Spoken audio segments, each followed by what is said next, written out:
laws, Tao, blood, and life force, is an invisible, intangible, incomprehensible, indescribable, and indiscernible non-material and dark energy. This non-material and dark energy works imperceptibly and unconsciously, without any obvious image or sign. Although it seems non-existent, it is a kind of elusive objective reality, which is omnipresent, ever-present, meticulous, and precise. For example, the aging and death of the human body. Why does the human body have to age and die? What causes the aging and death of the human body? Whether scientists or biologists, politicians or religious leaders, they cannot fully explain the real reason. Why? Because of the characteristics of the greatest creator, mysterious. In the primary physical and spiritual healthcare section of the Life-Genuine, I mentioned that the causes of human aging and death, in order of their destructive power, are mental activities caused by 7 emotions and 6 desires, diet, daily life, labor, wind, frost, cold and heat, air quality, noise, cosmic forces, geomagnetism, gravity, radiation, various rays, and waves, etc.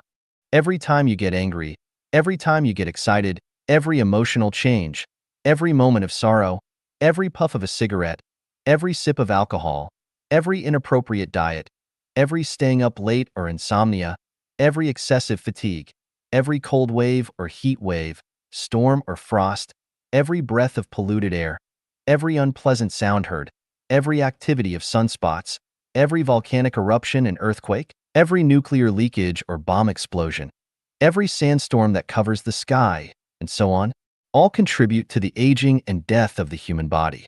Most people will agree with my explanation, but through what channels and mechanisms do these factors change the structure of human growth? Most people don't understand it. Why? Because of the characteristics of the greatest creator, mysterious. The greatest creator is mysterious. The greatest creator only shows results, not precisely the embodiment of the greatest creator's mercy. Imagine if someone were to immediately tell the parents and relatives of a newborn child how the child will grow and eventually drown at the age of 15 while swimming in a river. What consequences would this have? Of course, the greatest creator does not prevent people from understanding the process of how things operate and change. In fact, the greatest creator shows all the mysteries without reservation to human beings. Some people can understand a little, while others do not understand at all. The key depends on each person's spirituality and wisdom. The purer the spirituality and the higher the wisdom, the more one can see and understand, whereas confusion and ignorance increase with a mixed spirituality and lower wisdom. For example, when an apple falls to the ground, this phenomenon is impartially demonstrated to everyone by nature. But how many people can understand what law or principle this phenomenon indicates? Only Newton saw the law of universal gravitation from it. Many people have ridden elevators, but how many people have deeply pondered what would happen if the elevator, without cable restraint, continuously increased the required energy? The elevator would continue to accelerate, and as a result, its mass would increase. To make the elevator eventually exceed the speed of light, infinite energy would be required, which is impossible from a material perspective without involving non-material. Therefore, Einstein derived the famous equation E equals mc squared, the mass energy equivalence, which destroyed Hiroshima and Nagasaki. We have all experienced warmth by the fire, or seen objects burn red hot, or have had the experience of a hot stove heating our face while cooking in the kitchen. But how many people realized the theory of quantum mechanics from it? Only Max Planck realized it. Most people have sat under a big tree, but only Sakyamuni sat under a big tree and explored the 36-dimensional spaces with his consciousness and knew the Buddha land and path to Buddhahood. The greatest creator treats all members of humanity equally, regardless of whether you are white, black, or yellow. Whether you are a king, an expert, or an ordinary person. Whether you are rich, middle class, or poor. Whether you are a Muslim, a Buddhist, or a Christian. The greatest creator gives everyone the same opportunities and rights. Open the windows, the sunlight and fresh air will come in. Take a broad view. You will see the faraway mountains fresh and green. Regardless of who you are, as long as you open the window of your soul and focus your vision on a more distant future, You can see the brilliance of the greatest creator from any natural phenomenon around you, and you will gain this supreme, great awakening wisdom. The greatest creator is impartial. 5. 上帝公正. The greatest creator is unique and exclusive, amorphous and neutral. Therefore, the greatest creator is impartial. If a court is controlled by good people, bad people will suffer. If it is controlled by bad people, good people will suffer. If it is controlled by the proletariat, the bourgeoisie will suffer. If it is controlled by the bourgeoisie, the proletariat will suffer. If it is controlled by gods, the devil will be constrained. If it is controlled by the devil, gods will be suppressed. Only neutrality, without bias, is the most just. The sun shines on the earth without favoring certain individuals, but equally shines on everyone. The air is full of the earth, and good people and bad people can breathe freely. There is sufficient water on earth, allowing you, me, and everyone to obtain water, which is crucial for life, at the lowest possible cost. This is how fair and just it is. If the greatest creator is not impartial and did not arrange for the sun, air, and water resources this way, some people would surely monopolize them, just as they do with land and mines. Would we have a way out then? Another aspect of the greatest creator's impartiality is that everyone, regardless of who they are, must die. If those in power never died and could live forever, would there be any hope for the poor? Therefore, any idea or action that seeks to extend the lifespan of some individuals and allow them to live forever goes against the impartiality of the greatest creator and is doomed to fail. Humans try to eliminate diseases such as cholera, typhoid, smallpox, plague, cancer, etc., which is simply messing around, doing bad things with good intentions, and making trouble for the greatest creator. If you eliminate one disease, the greatest creator has to create another. AIDS, SARS, and other special airborne diseases. Let's see who is more capable, humans or the greatest creator. Because otherwise, the earth can no longer bear it. Imagine if diseases did not eliminate some people, and everyone who had ever lived on earth was still alive today. Would there be enough space for us to live? It's like a beautiful park. Those who enter must eventually leave so that newcomers can also come in and enjoy the park. If you don't want to leave once you've entered, and everyone thinks that way, can the park accommodate everyone? Is it fair to those who come later? Some people always hope that good people will get more than evil people and hope that the greatest creator will send all evil people to hell. If this does not happen, they believe that the greatest creator is unjust. This naive idea is purely emotional. Few people think of themselves as evil or unkind. In fact, as long as you are human, you are evil. Killing animals and eating their meat, isn't that evil? When you slaughter animals, you are indifferent to their helpless screams, helpless protests, fear of separation from their loved ones, and you use a sharp knife to insert it into their chest or cut their throat. To animals, you are definitely not a kind person. Eating meat is no different from participating in slaughter. Eating meat itself is an unkind behavior. Why do Buddhists not eat meat? It is to reduce the chance of committing sins to enter a higher level of life after death. Those who eat meat are not kind. Perhaps some people think that the pig was raised by themselves, so it is reasonable to slaughter and eat its meat. Really? Can you arbitrarily kill your own children because you raised them? Does this reasoning make sense? Note, I am discussing issues such as eating meat from the perspective of equality of life and becoming a Buddha. I am not against eating meat. I also eat meat, which means that I am not a kind person either. Not eating meat is a kind behavior, and we advocate vegetarianism. However, if everyone refuses to eat meat and everyone becomes a Buddha, it violates the cycle of life. Humans exist on Earth for a purpose, and humans are a link in the chain of life. Without this link, many living spaces will have no successors and will eventually tend to end. Hell will no longer exist, and heaven will lose its value of existence. If there are no people in the world, the fairy world will also disappear. If everyone were to follow the practices of Buddhists, refraining from eating meat, avoiding marriage, and abstaining from reproduction, humanity would face the risk of dying out. This is not the greatest creator's arrangement for life. By the way, believing in Buddhism is definitely correct and has a bright future, but is it correct not to get married and have children? Is it contrary to the greatest creator's purpose? In the history of Buddhism, whenever Buddhism flourishes, there is always a destructive blow that follows. Why? For thousands of years, Buddhism has only been able to maintain its survival, but not spread globally. The main reason is not that Buddhist principles is not understandable, but that the method of cultivation is problematic. Here, we have to talk about Falun Gong. As a method of Buddhist cultivation, Falun Gong itself is not wrong. There are 84,000 methods of cultivation, and Falun Gong is one of them.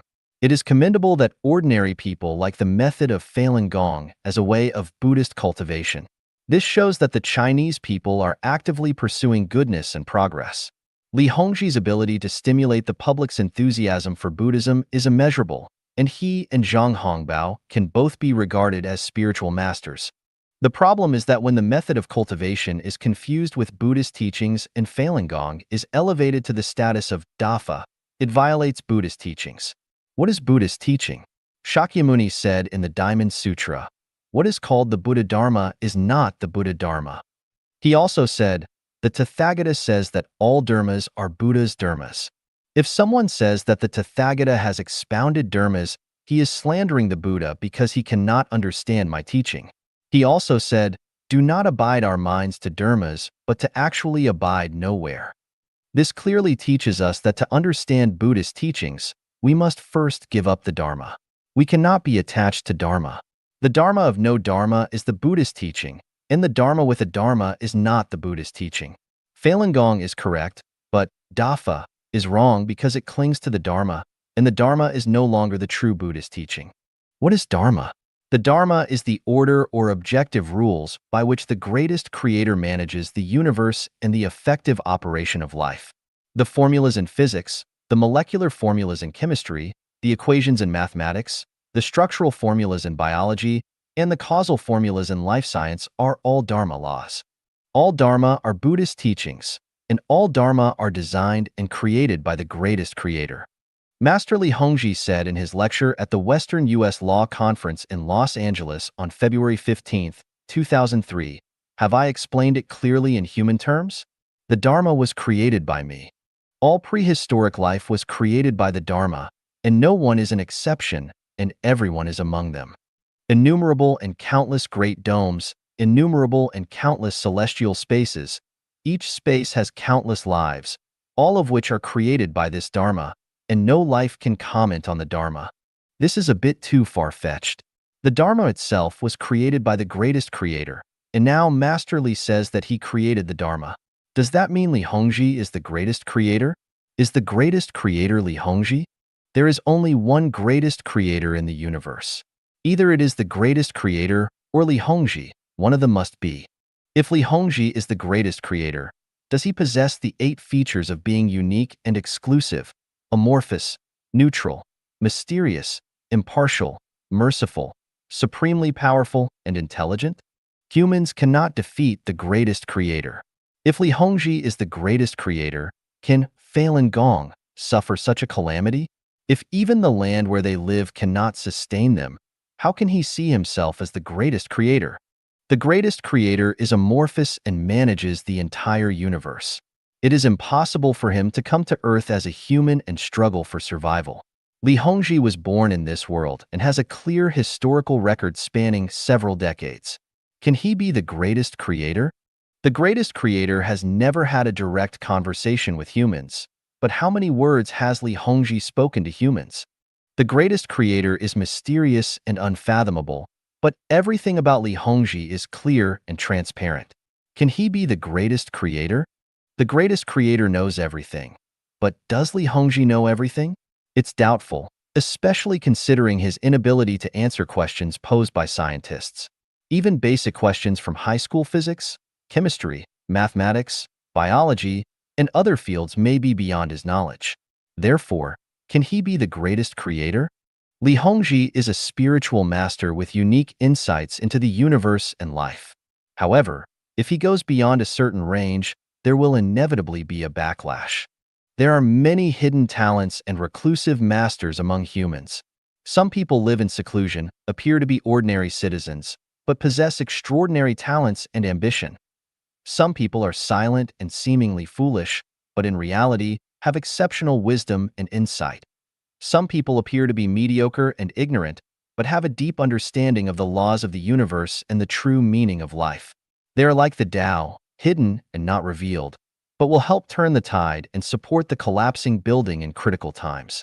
In short, the greatest creator is fair and just, and the prosperity or decline of every individual, organization, and nation is determined by the balance of the greatest creator. Only by abandoning one's ego can one perceive the impartiality of the greatest creator. If one sees oneself as the center of everything and judges the greatest creator based on one's own likes, dislikes, successes, and failures, they will not be able to see the justice of the greatest creator. No matter how they look at it, they will not be able to see even a glimpse of the greatest creator. The greatest creator is merciful. 6. 上帝仁慈. Given the suffering that humanity endured during World War II, some people asserted, the greatest creator is dead. This is an insult and blasphemy against the greatest creator. To understand the greatest creator using human emotions is like a blind man feeling an elephant. Judging features of the greatest creator based solely on human life and death, violation, adversity, and poverty is like a mouse being the judge of humanity in court. Can we think that the greatest creator is unkind when we see a hard-working old mother suffering from illness and being bedridden before passing away? Can we conclude that the greatest creator is unkind when a kind and honest person suffers throughout their life? Some people are born into a life of luxury without having good morals, and yet can easily gain power and wealth. They might even behave like thieves and prostitutes or harm innocent people, but still die peacefully and receive grand funerals. Can we declare that the greatest creator favors the wicked and is unkind to the good? No. The greatest creator is merciful. To understand the mercifulness of the greatest creator, we cannot measure it based solely on human standards of right and wrong. We must recognize it from the perspective of time and space, the cycle of life, and the level of spirituality. From the Universe, Time and Space chapter of Chanyuan Corpus, we know that there are 36 dimensional spaces in the universe, and life circulates in the heaven world, Elysium world, cathode black hole body, the 10,000-year world, the 1,000-year world, mortal world, anode black hole body, livestock world, animal world, plant world, the insect world and bacteria world form the other two life systems, the nether world, frozen layer, and inflamed layer. Humans live in the middle world, the human world. Humans have lower spirituality than gods, Buddhas, and celestials, but higher spirituality than livestock, animals, and plants. The level of spirituality decreases progressively from the heaven world to the plant world. For example, gods know everything in the universe, Buddhas know everything about the celestial land, the human world, the animal world, and the plant world, but not the heaven world. Celestials only know everything about the human world, the animal world, and the plant world, but not the Elysium world or the heaven world. Humans only know about the animal and plant worlds, but are unclear about the celestial world, the 1,000-year world and the 10,000-year world, the Buddha's world, the Elysium world, and the God's world, the heavenly world. Animals know about the plant world, but are not clear about other life spaces. While plants are the most ignorant of all life and have little understanding of the universe, only going along with the flow of nature and accepting whatever comes their way. From God's perspective, humans are ignorant. From Buddha's perspective, humans are evil. From celestial beings' perspective, humans are short-sighted and stupid. From mankind's own perspective, humans are both good and evil but wise. From animals' perspective, humans are unimaginable and horrible. From plants' perspective, humans are wonderful and great. Human ignorance manifests in not knowing where they come from or where they are going, living their whole lives confused and unsure, and pursuing things they shouldn't while neglecting what they should. They don't know why they live or how they die. Human evil manifests in mutual killing, oppression, disrespect of gods and Buddhas, pride and arrogance, hunting and killing wild animals, and polluting rivers and oceans. If the greatest creator were not merciful, how could we be allowed to behave recklessly in the earth home he created for us? Human genetic engineering, which is currently underway, is a great and remarkable undertaking from a human perspective, with unlimited bright prospects. However, from the perspective of the greatest creator's order, this is an extremely dangerous and evil practice, and someday humanity will pay a heavy price for it. If the greatest creator were not merciful, he would not send warnings and admonitions to humanity. Imagine if we had a few dogs at home, and they had learned how to unlock our bedroom door. What would happen then? Human foolishness and short-sightedness manifest in focusing only on immediate and personal interests, rather than long-term and collective interests. People would rather spend time and effort making money or having fun than exploring the meaning of life, resulting in decades of fleeting happiness but losing thousands of years of good life. It's like the truth that everyone understands. If everyone is honest, the world is a paradise. However, everyone tries to be clever and hopes others are honest, but exempts themselves, resulting in few truly honest people in humanity. Everyone is smart, but being too smart causes problems, making life messy and losing the bright future. Now let's answer the 3 questions raised earlier. What is the meaning of the suffering of a hard-working mother who has to endure years of bedridden illness before she passes away? An ambitious, courageous, and wise boss knows that in order to promote and value an employee, he must first let him experience various business aspects of the company, make him endure hardships that others cannot bear, and make them tolerate things that others cannot tolerate, cultivate his virtue of selfless dedication, and only then can he be entrusted with important tasks. The stricter the boss's requirements, the higher the future rewards. Mao Zedong made his son work as a farmer, then as a worker in a factory, and finally sent him to Korea to fight in a war. Why? To let him suffer first, understand the situation of the people, and finally have the hope of taking over his position and becoming a wise king. Smart parents know that if they want their children to succeed, they cannot let them have everything they want. Excessive indulgence and pampering in childhood can only lead to regrets in adolescence and old age. In the eyes of the greatest creator, humans are only in their youth. Let us endure some suffering and hardship in order to go to a better place after death, the 1,000-year world. At the very least, let us return to the human world, have the opportunity to cultivate ourselves through practice, and eventually reach the 1,000-year world. Wise people see the greatest creator as a kind father, and this is the reason. From a human emotional perspective, allowing a hardworking mother to suffer again before her death is unkind and merciless. However, from the greatest creator's perspective, it can be seen as great kindness and benevolence. If the mother's efforts go to waste, that would be truly cruel. When President Kennedy's father refused to let someone save his son from drowning in the river, in the eyes of ordinary people, it was an inhumane act. However, old Kennedy was cultivating a future U.S. president, and how many people have such vision and foresight?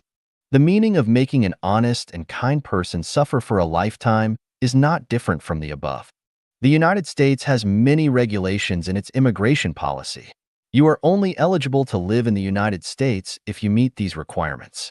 If you want to become a professor at prestigious universities like Harvard and Cambridge, you must have certain qualifications and experience. Even if you manage to fake your way in, standing in front of clear-minded students and speaking with a mouth full of common mistakes and illogical reasoning, you will be driven out of the school within 3 days. An outstanding family does not allow their descendants to marry randomly, and a pure organization does not easily accept new members. The 1,000-year world is a pure land and cannot allow someone who emits a foul stench to enter, just as no one would allow dog feces and chicken droppings in their living room. Making a kind and honest person suffer throughout their life is meant to cultivate their character so they can obtain qualifications to enter the 1,000-year world. God Jesus said, "Blessed are you who are poor, for yours is the kingdom of the greatest creator. Blessed are you who hunger now, for you shall be filled. Blessed are you who weep now, for you shall laugh." Why? God said, "Because the kingdom of the greatest creator is yours." Buddha said, "If a virtuous man or woman receives, holds in mind, reads and recites this sutra and is despised by others, this person who is bound to suffer from evil destinies in retribution for his past sins, and whose karmic sins are now eradicated by the other's contempt, will attain supreme enlightenment." Lao Tzu said, "Misery, happiness is to be found by its side." To bestow a positive gift upon someone, you must initially extract something from them. The greatest creator makes a kind and honest person suffer throughout their life with good intentions. So how can we complain about it? Letting a person enjoy a life of indulgence and pleasure may seem good, but in reality, it depletes your good fortune. The more you gain, the more you lose. It is a common understanding that the higher you rise, the harder you fall. The steeper the climb, the more disastrous the fall. Everything in the universe is a unity of opposites, and what is gained and lost ultimately evens out. The more you lose, the more you gain, and the less you gain, the less you lose. A religion in India advocates asceticism, not because they are ignorant, but because they understand this principle. Rockefeller, who became rich through the oil business, donated hundreds of millions of dollars to charity, leaving only a small amount for himself, a testament to his wisdom rather than foolishness. Kung Fu star Jet Li donated the money he earned from endorsements to Buddhism, not because he had too much money to spend. They have realized the Tao and become wise. Who says the greatest creator is not merciful? If all humanity believes that the greatest creator does not exist, then humanity itself ceases to exist. The reason for humanity's existence is that there are still many people who devoutly believe in and worship the greatest creator. It is for their sake that the greatest creator allows us to continue to exist on earth and hopes that we can repent and follow the path of the greatest creator. In this respect, the greatest creator is very merciful. The greatest creator is supremely powerful. 7. 上帝是超能的. The entire universe is a collection of various energies, and within this energy collection, there is an energy cluster. The relationship between the collection and the energy cluster is like that between the egg white and yolk of an egg. Within this energy cluster, yolk is a small energy embryo, and within this embryo is an even smaller nucleus. This nucleus is the central nervous system of the universe, the consciousness of energy, the thinking area of the universe, which is the greatest creator. Energy itself does not have consciousness or awareness. The huge energy released by an atomic bomb can kill both bad people and good people, destroy the palace of a king, and level the hut of an ordinary person because energy is unconscious. Energy is incredibly powerful, but even more powerful is thinking. That is to say, the minds of the scientists who made the atomic bomb are more powerful than the atomic bomb itself. The small nucleus in the energy cluster, the central nervous system of the universe, the greatest creator, is more powerful than the total energy of the universe. Therefore, the greatest creator is supremely powerful, beyond energy. 8. 上帝是智慧的. The greatest creator is intelligent. The greatest creator's superior wisdom is mainly manifested in the following three aspects. Establishing the order of the universe.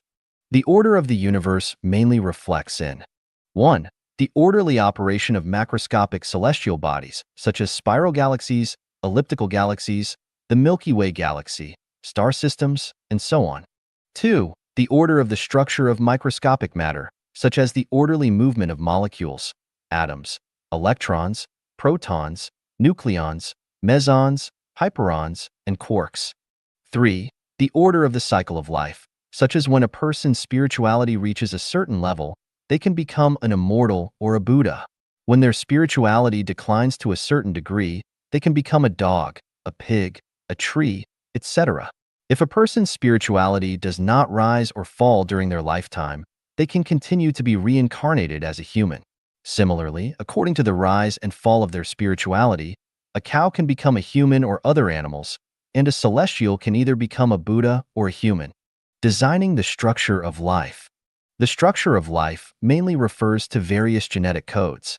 Genes are like unexposed photographic negatives that can be copied repeatedly. The genetic codes, negatives, of different organisms are different. For example, human genes are different from pig genes, cat genes are different from bird genes, willow genes are different from peach genes, and rose genes are different from peony genes.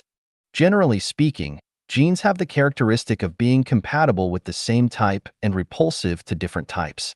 For example, the genes of people of different races such as Asian, black, and white belong to the same type and are compatible with each other, so they can intermarry and have children. However, the genes of humans, animals, and plants belong to different types and are repulsive to each other.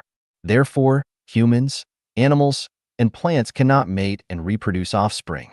Even if they mate, they cannot give birth to any life forms. Cows, sheep, dogs, cats, pigs, chickens, tigers, leopards, deer, mice, snakes, otters, etc. are all animals, but their genes are of different types, so they cannot mate and reproduce offspring.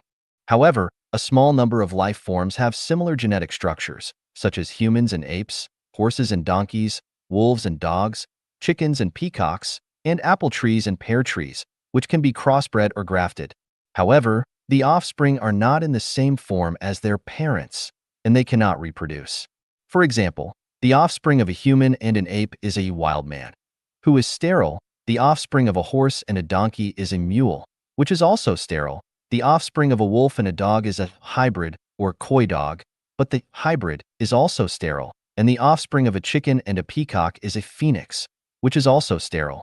Apple trees and pear trees can be grafted onto each other and grow apple pears, but the seeds of apple pears cannot reproduce, and so on. Although humans and monkeys have similar physical forms, their genetic structures are different, so humans and monkeys cannot mate. Even if they do, they cannot produce anything. This is why humans did not evolve from monkeys, and of course, we cannot say that monkeys degenerated from humans.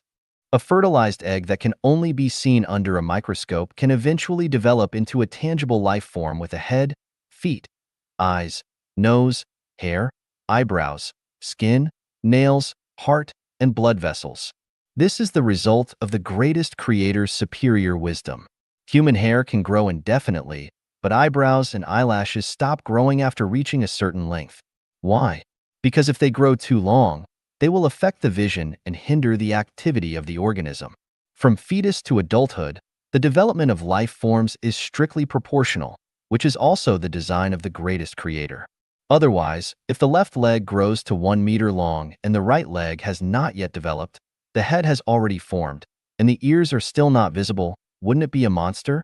Or if the heart has already started working and the development of blood vessels has not yet begun, wouldn't the heart suffocate? In fact, mechanical engineers, architects, etc. are also designers of genes. The mechanical drawings they design and the construction drawings they design for machinery, buildings, bridges, etc. are a kind of genetic structure. Based on these genetic structures, workers can create real machines, buildings, bridges, etc. Any action of workers is carried out within the scope of the genetic structure drawing. If the number of floors designed for a building is 5, workers cannot build a 6-story building. Even the size, position, materials used for windows, how wires run, and where pipes are installed are all clearly specified in the construction drawing, which is a genetic structure. Evolutionists believe that humans evolved from monkeys, monkeys evolved from insects, and insects evolved from single-celled organisms. Birds evolved from land animals, and land animals evolved from aquatic animals. This is like saying that airplanes evolved from buildings, and buildings evolved from Swiss mechanical watches. Knowing the past and future, Great mentor Chairman Mao Zedong predicted the future development of more than 20 things in his lifetime, and the outcome of the development and changes of these things basically matched his predictions. Why? Because Mao Zedong was a wise person. Anyone who can predict the future development of one or several things is a wise person. The higher the wisdom, the more accurate the prediction of the future development and changes of things. Scientists are wise people because all human creations and inventions are guided by human wisdom. Any activity without wisdom is inevitably a mess and a chaotic state. A country with everything in order, balanced development, and people living and working in peace and contentment must have a wise advisory group at its leadership. If the people complain, the criminals are rampant, then the leadership of this country must have a brain without wisdom. A family that cannot cultivate an accomplished person even after 3 generations is a family without wisdom.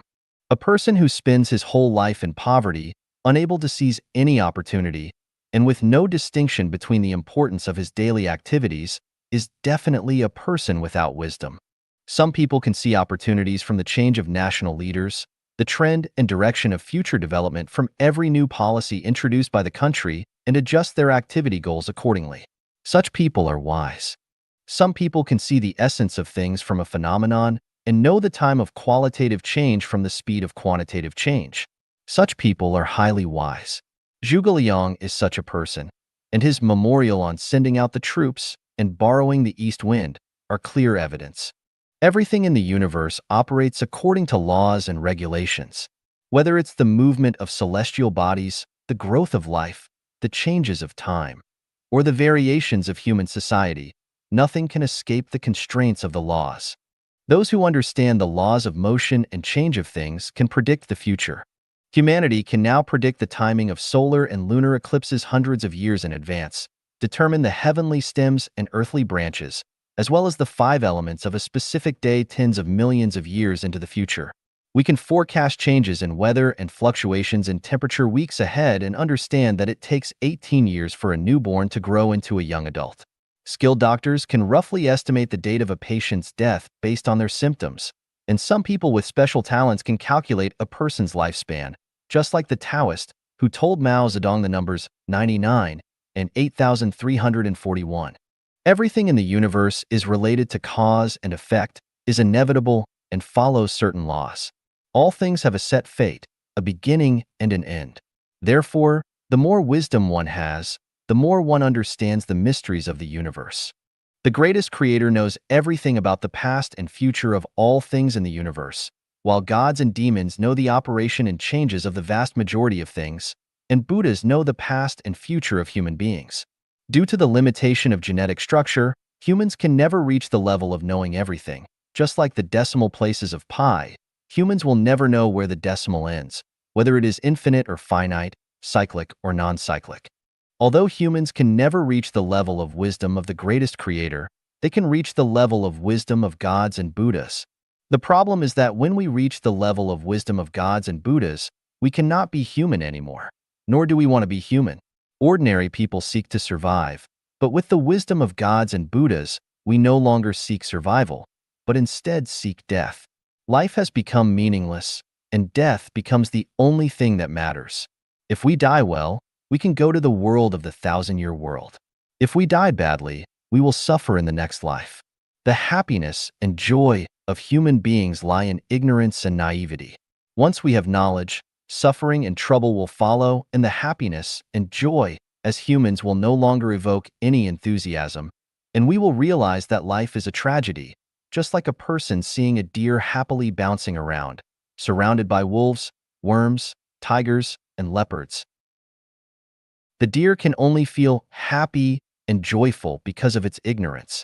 If it knew the various dangers it faced, it would never be happy again. As human beings, no matter how happy and joyful the life of a deer may seem, we will never want to become a deer, just as the gods and Buddhas will never want to become human beings, unless this human being comes from a higher level of life space, with a special mission. 上帝与人类的8大关系. 8 relationships between the greatest creator and human beings. Xiefeng. Translation edited by Tsong Long and Ailian. Humanity has direct or indirect relationships with all things in the universe, and the relationship with the greatest creator is the most important among all relationships. This relationship directly relates to the life and death of humanity and also relates to the future of every person. There are 8 major relationships between the greatest creator and humanity. Relationship of appearance. The greatest creator has no fixed form. He can become any form. Human form is designed according to the form of the gods in heaven. In other words, human appearance is similar to that of gods, but not to that of the greatest creator. Relationship of wisdom. The greatest creator created the gods of heaven himself. Humans are not created directly by the greatest creator. The first group of human beings created by gods were the African blacks and the American Indians. The Egyptians and the European whites were the second group of human beings created by gods. The Asian yellow race, with the Chinese nation as the core, came from the Pure Land, the Elysium world, and are a variation of the dragon, followers of the evil god. They are the third group of human beings on Earth, so the ancestors of the yellow race are not human beings. Adam and Eve are the ancestors of the Israelites and most people in the Middle East. They were created by another god in the mysterious Garden of Eden. In terms of wisdom, human wisdom can never reach the wisdom of the greatest creator. Only gods can understand the wisdom of the greatest creator. If the white and black races can cultivate to a high level, they can understand the wisdom of the gods.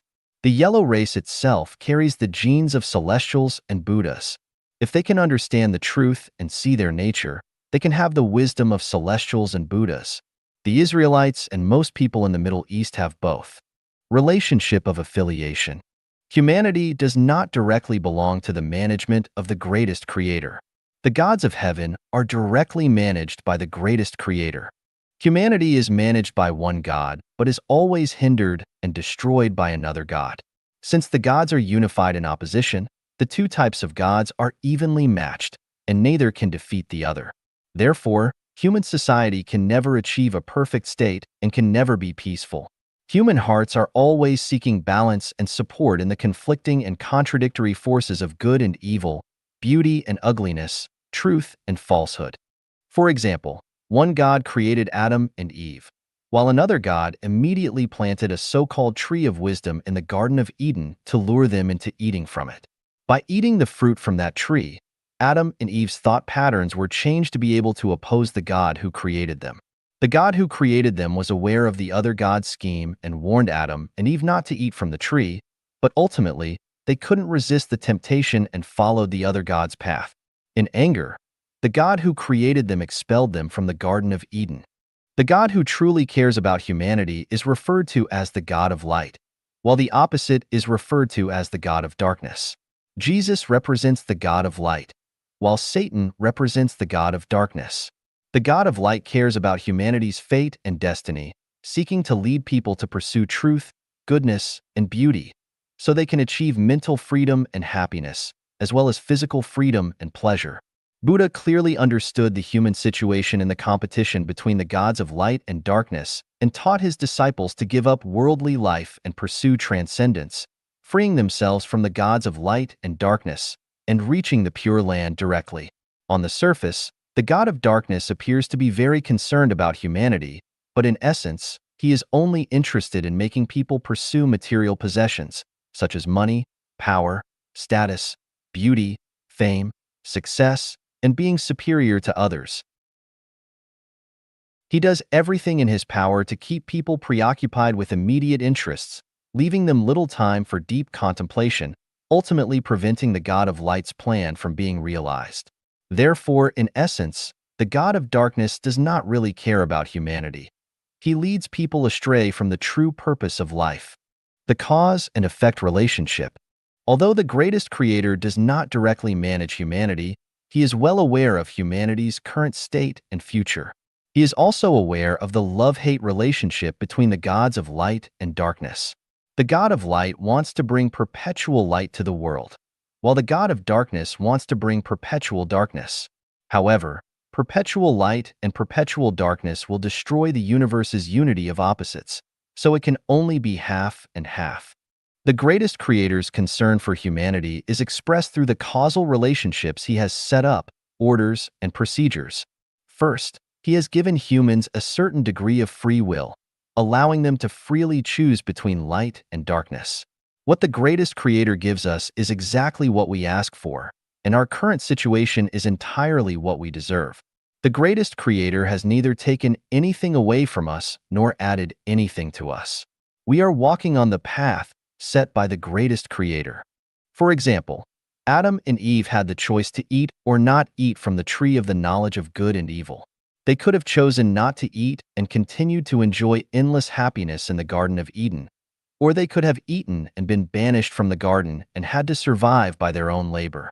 Similarly, if we find an injured rabbit on the road, it is up to us how to treat it. We can ignore it, neither helping nor harming it, and continue on our journey. The result of this choice is that when we are injured and need help from others, no one will come to help us, but no one will harm us either. If we pick up the injured rabbit, give it appropriate care, and release it back into the wild, then we are protecting a life, and what we gain is the extension and sublimation of life. However, if we take advantage of the rabbit's vulnerability, catch it and skin it for cooking, what we gain will be the shortening and devaluation of life. How we treat other things, they will repay us in an equivalent way. How we treat God, God will treat us the same way. How we treat the greatest creator will repay us with something of equivalent value. We will receive in proportion to what we give, and what we receive will always be proportional to what we have given.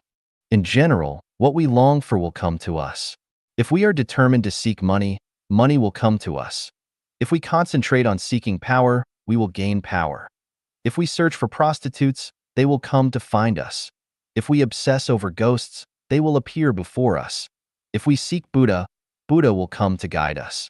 As long as we are focused and persistent, what we hope for will definitely be obtained.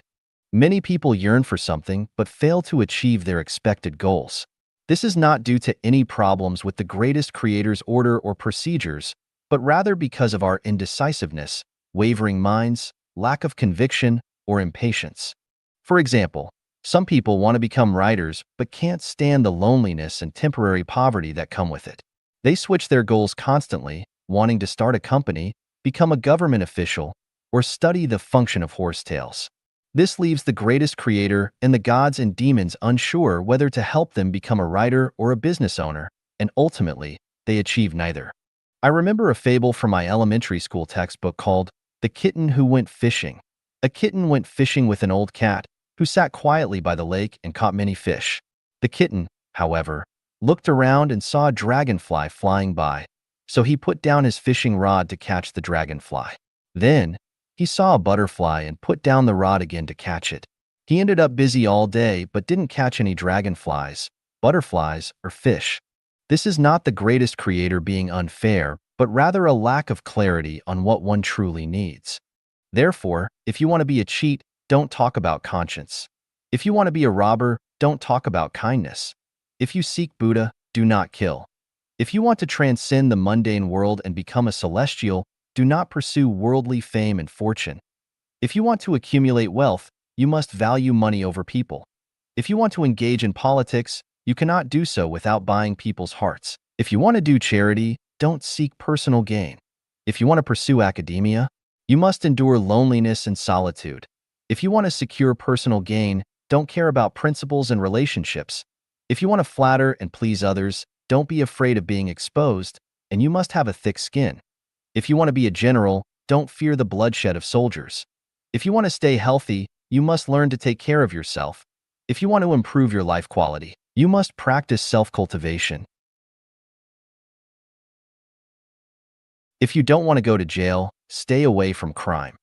If you don't want to be reborn as an animal in the next life, you must have humanity and not act recklessly and maliciously.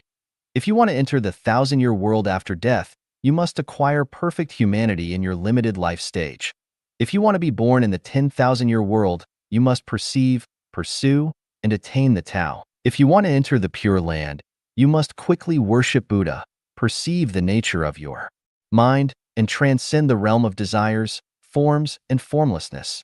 If you don't want to go to the netherworld, you must do more good and less evil.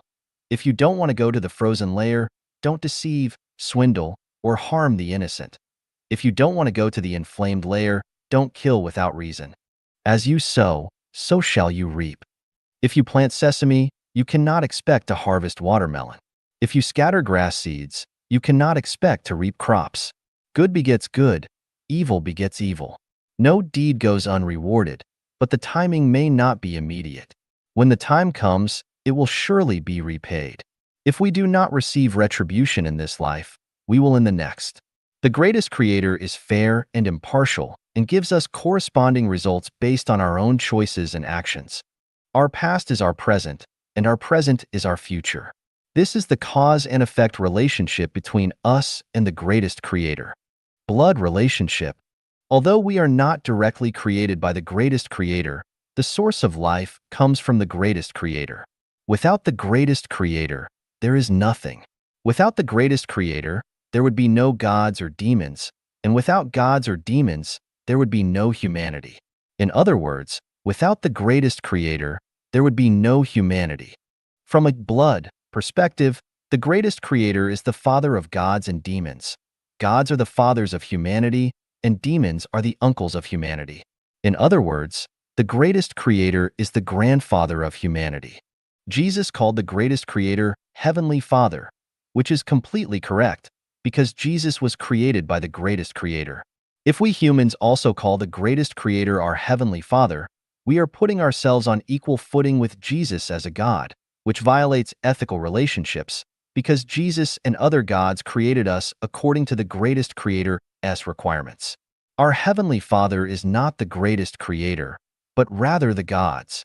Emotionally, the greatest creator is our grandfather. The gods such as Jesus are our fathers, Satan and other demons are our uncles, celestials are the higher levels of human life, and the Buddha is the highest level of human life that can be reached. Grandfathers always love their grandchildren, and the greatest creator always cares about humanity. As long as we always respect and honor our grandfather, and not make him angry, we humans will have a bright future. Even if our fathers and uncles want to punish us, as long as we hold on to our grandfather's hand, our fathers and uncles, out of reverence for our grandfather, will have to let us go. The relationship of distance. The distance between us and the greatest creator has two meanings. From a material perspective, the distance between us and the greatest creator is immeasurable and extremely remote. The farthest galaxy from Earth that we currently know of is 27 billion light-years away, and the diameter of the smallest known particle, a quark, extends more than 30 billion light-years away from Earth in the negative direction. Moreover, the conscious energy clusters of the universe are not at the center of the universe, just as the human brain is not located in the middle of the body. From the perspective of 36-dimensional spaces, the greatest creator's essence is in the zero world, while humans are in the human world, separated by an insurmountable chasm. From a spiritual perspective, we are one with the greatest creator, and there is no distance between us. All things in the universe are miniatures of the greatest creator. Using an imperfect metaphor, the distance between humans and the greatest creator is like the distance between a finger and the body. Although a finger is a certain distance from the brain, it is still a part of the body, and the finger's every movement and sensation are connected to the brain. Inductive relationship. Although the greatest creator is very far away, like the distance between the brain and the finger, the brain reacts instantly to any sensation from the finger, and any command from the brain is immediately sensed by the finger. Therefore, in essence, the greatest creator is with us in any activity we engage in, whether physical, mental, or psychological, is instantly reflected to the greatest creator. Similarly, any command from the greatest creator is immediately reflected on our physical and spiritual bodies. The greatest creator does not have a specific form, which is why we humans cannot see the true existence of the greatest creator. However, this does not mean that the greatest creator does not exist, or that the greatest creator exists but has little to do with us humans. In fact, each one of us lives under the care and protection of the greatest creator, and we interact with the greatest creator and are interdependent. If the greatest creator is compared to the ocean, then we humans are like fish swimming in the ocean. The Father, Son, and Holy Spirit referred to in the Bible are the greatest creator, Jesus, who carries out the greatest creator's will, and other gods, and the spirit of the greatest creator. The greatest creator's spirit fills the universe, and we live in the spirit of the greatest creator, just as fish live in water. Lao Tzu recognized the Tao in the Tao Te Ching as the Holy Spirit, which is the spirit of the greatest creator. To perceive the Tao, attain the Tao, or practice the Tao means to fully understand the existence, operation, and function of the spirit of the greatest creator through contemplation, intuition, and logical reasoning, and then unite with the greatest creator's spirit. Once united with the spirit, Tao, of the greatest creator, it is like what is described in the Buddhist sutras: attain the highest, supreme enlightenment, profound realization, and great wisdom. At this point, becoming a celestial is inevitable, and it is only one step away from becoming a Buddha. You may say, what you're saying seems reasonable, but I still can't feel the existence of the greatest creator's spirit and its effect on me. This involves the issue of levels of wisdom. Einstein's theories, such as energy equals mass times the speed of light squared, and light bends when it encounters a massive object, as well as mass and energy cause the curvature of space and time, are difficult for ordinary people to understand because our level of wisdom has not reached the height to understand his theories. However, when faced with the theories of quantum mechanics and the uncertainty principle, Einstein himself became confused. He believed that the greatest creator rules over everything, and therefore created the laws of physics, so the universe is orderly. That is, as long as we know the current state of everything, we can understand its future development and changes. But the quantum mechanics and uncertainty principle show that the future cannot be accurately predicted, and the results can be diverse. For example, the more accurately we measure the position of a small particle, the less accurately we can measure its velocity. And the more accurately we measure the velocity of a small particle, the less accurately we can measure its position. The more profound, abstract, and close to the edge of truth a theory is, the more difficult it is to understand. For the general public, it becomes a kind of mysticism. However, as long as we are open-minded and thoughtful, there is no summit that we cannot climb. The brilliant path of life has 3 levels of realm. The first level of heaven is to become a president or a billionaire. To achieve this goal, reading The Law of Success by Napoleon Hill, the creator of millionaires, can provide insights. The second level of realm is to be extraordinary and to enjoy the carefree and unrestrained life of a wanderer. Before you start to march towards becoming a president or a billionaire, imagine yourself as already being a president or a billionaire, and then fully feel that splendor in your thoughts. You will find that being a president or a billionaire cannot bring you real happiness and joy. Instead, it feels like a burden. Life should have a higher realm. Everything in the secular world is no longer enough to satisfy your pursuit. But you cannot escape from the influence and fetters of the secular world. At this time, your thinking must inevitably develop towards how to obtain the greatest freedom and enter the eternal realm of life. Your wisdom has reached a higher level, and you can understand the harm of attachment and the disadvantages of success in worldly affairs.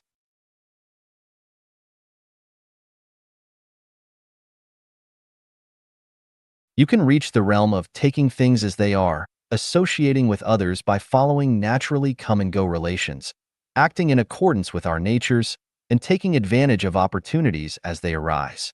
At this point, you can achieve the wisdom realm of never doing anything, yet all things happening through it. You can then fully embrace the carefree and unrestrained life of a wanderer. The third realm is the understanding of the mysteries of the universe and the true meaning of life. The feeling at this point is the sky is unlimited for birds to fly at ease, as the ocean is boundless for fish to leap at will. You have reached the realm of one's mind abiding nowhere, as spoken by Buddha Sakyamuni. You know that life itself does not matter whether it is born or dies, and you can enter the Pure Land. At this point, when you look back at the behavior of world leaders and billionaires, it's like watching children playing house. Now let's continue to explore why we can't sense the existence of the greatest creator and the influence of the greatest creator's spirit on us. I believe this is simply a matter of different levels of wisdom. If our understanding remains stuck at the first level, like a frog at the bottom of a well, we cannot know or understand the colorful and magnificent world outside the well.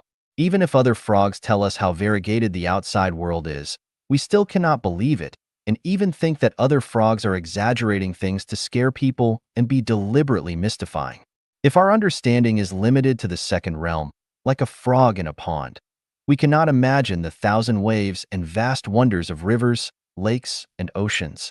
The greatest creator is within us, and the greatest creator is always with us. We resonate with the greatest creator, and whether you can sense it or not depends entirely on the degree of your spiritual resonance. A low-quality television set cannot receive audio and video signals transmitted by television stations. Even if it does, the image is not clear, or there is a lot of noise, making it difficult to hear what the announcer is saying. A black and white TV cannot receive color images. Even if the quality of the TV is very good, if it does not receive the right frequency, it cannot receive the required signal. Having no wings, I can't fly to you as I please. Our hearts is one. Your ears can hear my inner call. Resonance occurs at the same frequency, and resonant communication occurs when frequencies are the same. Corresponding relationship, ways of communication. All things are part of the greatest creator, but the greatest creator is not all things. Fingers are part of a human, but humans are not just fingers. Embassies represent countries, but countries are not just embassies. Scientists belong to science, but science is not just scientists. Religions exist for gods, but gods do not exist for religions. Understanding these principles will help us understand the corresponding relationship between humans and the greatest creator. The greatest creator and all things are interdependent, and the key to this interdependence is resonance. Once we understand this, we can find a way to correspond with the greatest creator, ways of communication. Just as we need to tune in to the appropriate frequency to listen to a radio station, or dial the appropriate phone number to call someone, we must connect our souls with the greatest creator as Holy Spirit to communicate with the greatest creator. The greatest creator does not have a name, but for convenience, people have given him many names. Jesus calls the greatest creator the Heavenly Father. Muslims call the greatest creator Allah. Buddhists call the greatest creator the ancestor of Buddha Tathagata. Taoists call the greatest creator the primordial heavenly venerable, and others call the greatest creator the creator, imperial heaven, azure heaven, heaven of the four heavenly kings, and Brahma heaven, and so on. Some people also refer to the greatest creator as heavenly grandfather. In reality, all of these names are acceptable as long as we call upon the unique and exclusive, amorphous, neutral, mysterious, supremely powerful, intelligent, impartial, and merciful greatest creator in the universe from the depths of our hearts, regardless of the respectful name we use. Life-Genuine combines the characteristics of three major religions and refers to the greatest creator. Allah, ancestor of Buddha, the greatest creator. I solemnly declare here that it is absolutely wrong for some people to call the founder of Buddhism, Shakyamuni, as the ancestor of Buddha. Shakyamuni is only a special envoy sent by the ancestor Buddha to the world. If we were to call the special envoys in Chinese history emperors, it would be a capital offense. Similarly, some denominations of Christianity believe in the Trinity, and therefore calling Jesus God, the greatest creator, is also incorrect. We cannot call a father a grandfather, can we? We understand the relationship between ourselves and the greatest creator, but what is the specific way to connect with the greatest creator? The specific way to connect with the greatest creator is through meditation and prayer. Meditation is the act of abandoning psychological activities caused by sound, smell, taste, touch, and law in a state of inaction, entering into deep contemplation and imagination, casting aside fame and fortune, life and death, and pondering the mysteries of the universe and the true essence of life. Over time, our consciousness will unite with that of the greatest creator, and our wisdom will make a qualitative leap. When our mind reaches an indescribable sense of happiness and joy, we have already established a close connection with the greatest creator. This is the most direct, effective, and challenging way to connect with the greatest creator.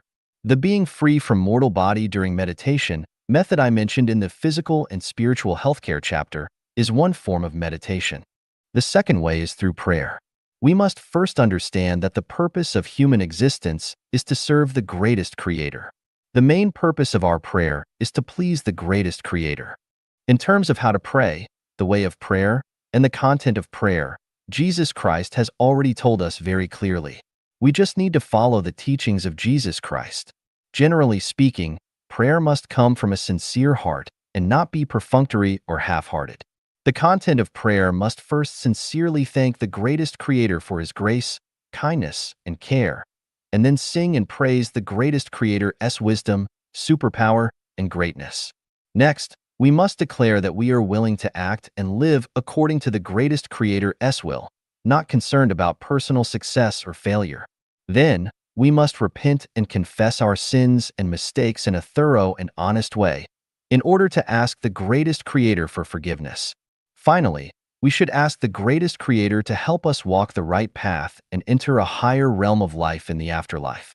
The conclusion should state that our prayer is made in the name of Jesus Christ, who is the Father of humanity in heaven. Prayer is a personal act, not a social one. Shouting loudly and deliberately making others hear your prayer is hypocritical and useless. We must silently and quietly pray, and not necessarily say it out loud, because our psychological activities will become a kind of thought wave, just like electroencephalograms and electrocardiograms, sending our wishes to the vast universe. The greatest creator will surely respond to us. In addition, since we ourselves are also a component of the greatest creator, if we hear our own prayers, It signals that the greatest creator has also heard them. When praying, we must be careful not to have evil thoughts, such as praying for someone to have bad luck, praying for wealth and fame, praying for the glory of our ancestors, or blaming the greatest creator for unfairness, as these thoughts will be accepted by the devil and will eventually cause harm to ourselves. Because evil thoughts are not on the same frequency as the greatest creator, but are on the same frequency as the devil. Why should we connect with the greatest creator? I will answer this in the chapter of life. The God promoted in the Old Testament of the Bible is not the greatest creator. Xiefeng. Translation edited by Tsong Long and Ailian. First of all, we need to acknowledge that the Bible is the crystallization of the wisdom of the Israeli nation. It faithfully records the history of the Jewish people and explains to the utmost the relationship between gods and demons and human beings, pointing the way forward for humanity. The Bible, along with the Quran, Buddhist scriptures, and the Tao Te Ching, is a treasure trove of human wisdom, a book of treasures that teaches us how to be human and how to develop towards higher levels of life. The opening statement of the Bible is true, but not everything covered by the sacred robe is necessarily sacred, and not everyone who wears the sacred robe is necessarily an abbot in charge. The Bible has a problem, and that is that the God promoted in it is not the real greatest creator. We already know that the greatest creator has 8 main features: uniqueness and exclusivity, formlessness, neutrality, mystery, impartiality, mercy, supreme power, and intelligence. Intelligence is mainly manifested in the establishment of the universe order, the design of the life program, and the knowledge of the past and the future. So, does the God in the Bible possess these 8 features? Let's take a few examples to illustrate. Adam and Eve's betrayal. In the book of Genesis, it is said that Adam and Eve, under the temptation of the serpent, ate from the tree of the knowledge of good and evil, which God had forbidden them to eat, and as a result, they disobeyed God's will and were expelled from the Garden of Eden. This event shows that the God in the Bible is A. Powerless, B. Lacks foresight, C. Unjust. His powerlessness is evident in that he was a failure from the beginning. The first couple he created betrayed him. How can we believe in a God who often fails? The flood killed most of humanity, and what about the future humanity? They still don't listen to him. Moses' 10 Commandments were God's instructions in the Bible, but how many have humans obeyed? Not a single one has been sincerely followed.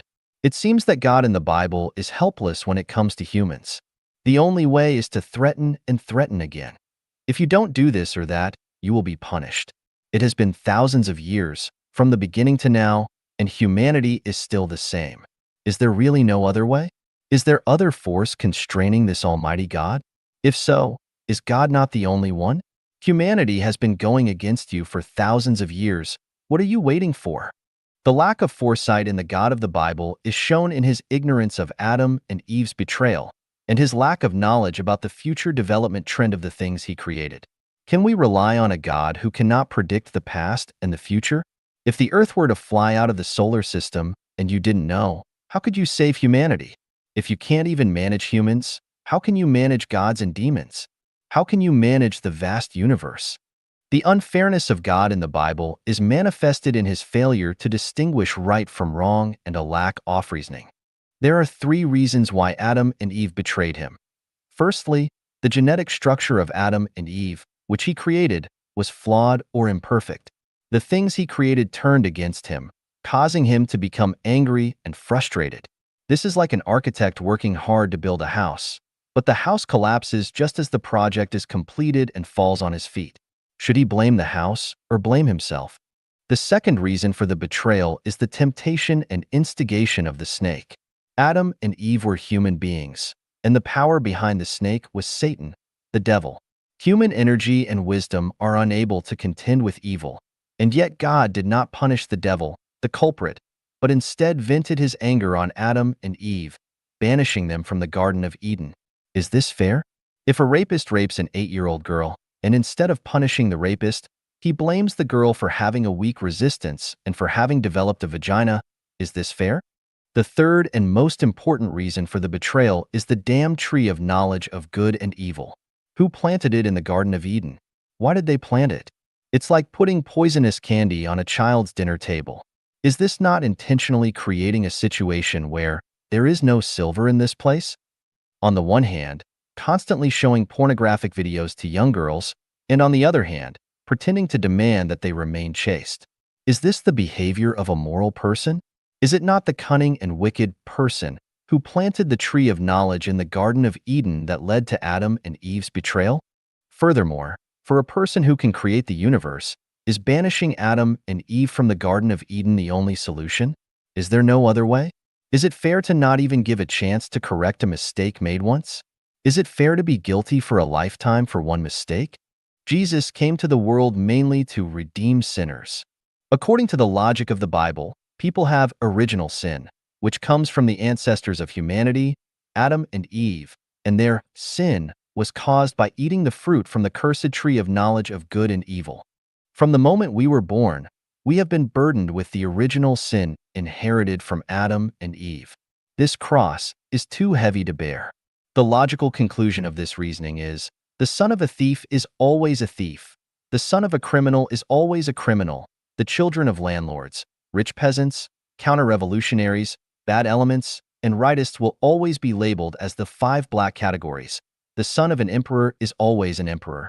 No wonder in human history, especially in the feudal era, one person commits a crime and 9 generations suffer. No wonder, when one person ascends to the Tao, the whole family prospers. No wonder the emperor doesn't take turns to reign and instead lets an ignorant child inherit the throne at the age of 3. It turns out that all of these conform to the logic of the Bible. If there is guilt, firstly it is on God in the Bible and Satan. Just for Adam and Eve, over 100 billion people throughout human history have had to suffer. How can this be humane? Why not execute Adam and Eve at that time and then create humans again? Is it really that difficult for God in the Bible to create a person? Humans are born with sin, which is why every person who comes into this world has to suffer. But this sin is not inherited from our ancestors, but something that each person creates themselves in their past lives. If a person has no sin, they would become a deity or a Buddha. The 10 plagues of Egypt are recorded in the book of Exodus. When Moses and Aaron asked Pharaoh to let the Israelites leave Egypt in the name of the God in the Bible, they were refused. As a result, the God in the Bible brought 10 plagues upon the Egyptians. 1. The water of the Nile turned into blood, and the fish in the river died, causing a foul odor to arise. 2. Frogs jumped out of the Nile and spread throughout the land of Egypt, causing a foul odor. 3. The dust of the land of Egypt turned into lice, crawling on the bodies of people and animals. 4. Swarms of flies plagued Egypt. 5. A plague killed almost all of Egypt's livestock. 6. Boils appeared on the bodies of the Egyptians. 7. A rare hailstorm occurred. 8. Locusts ate up all the green plants that were left after the hail. 9. Darkness covered Egypt for 3 days. 10. The firstborn of both people and livestock were killed. If we say that God punished Egypt because Pharaoh did not obey God's will, it can be understood. But killing the firstborn of both people and animals in Egypt is a bit too much, unreasonable. If the Egyptian emperor does not listen to you, you can punish him, but why bring disaster to ordinary people? Even worse, even the children of the slave girls who are at the bottom of society, like donkeys pushing mills, are not spared and must be killed. Does such a God have mercy? This is simply the behavior of a devil that destroys humanity.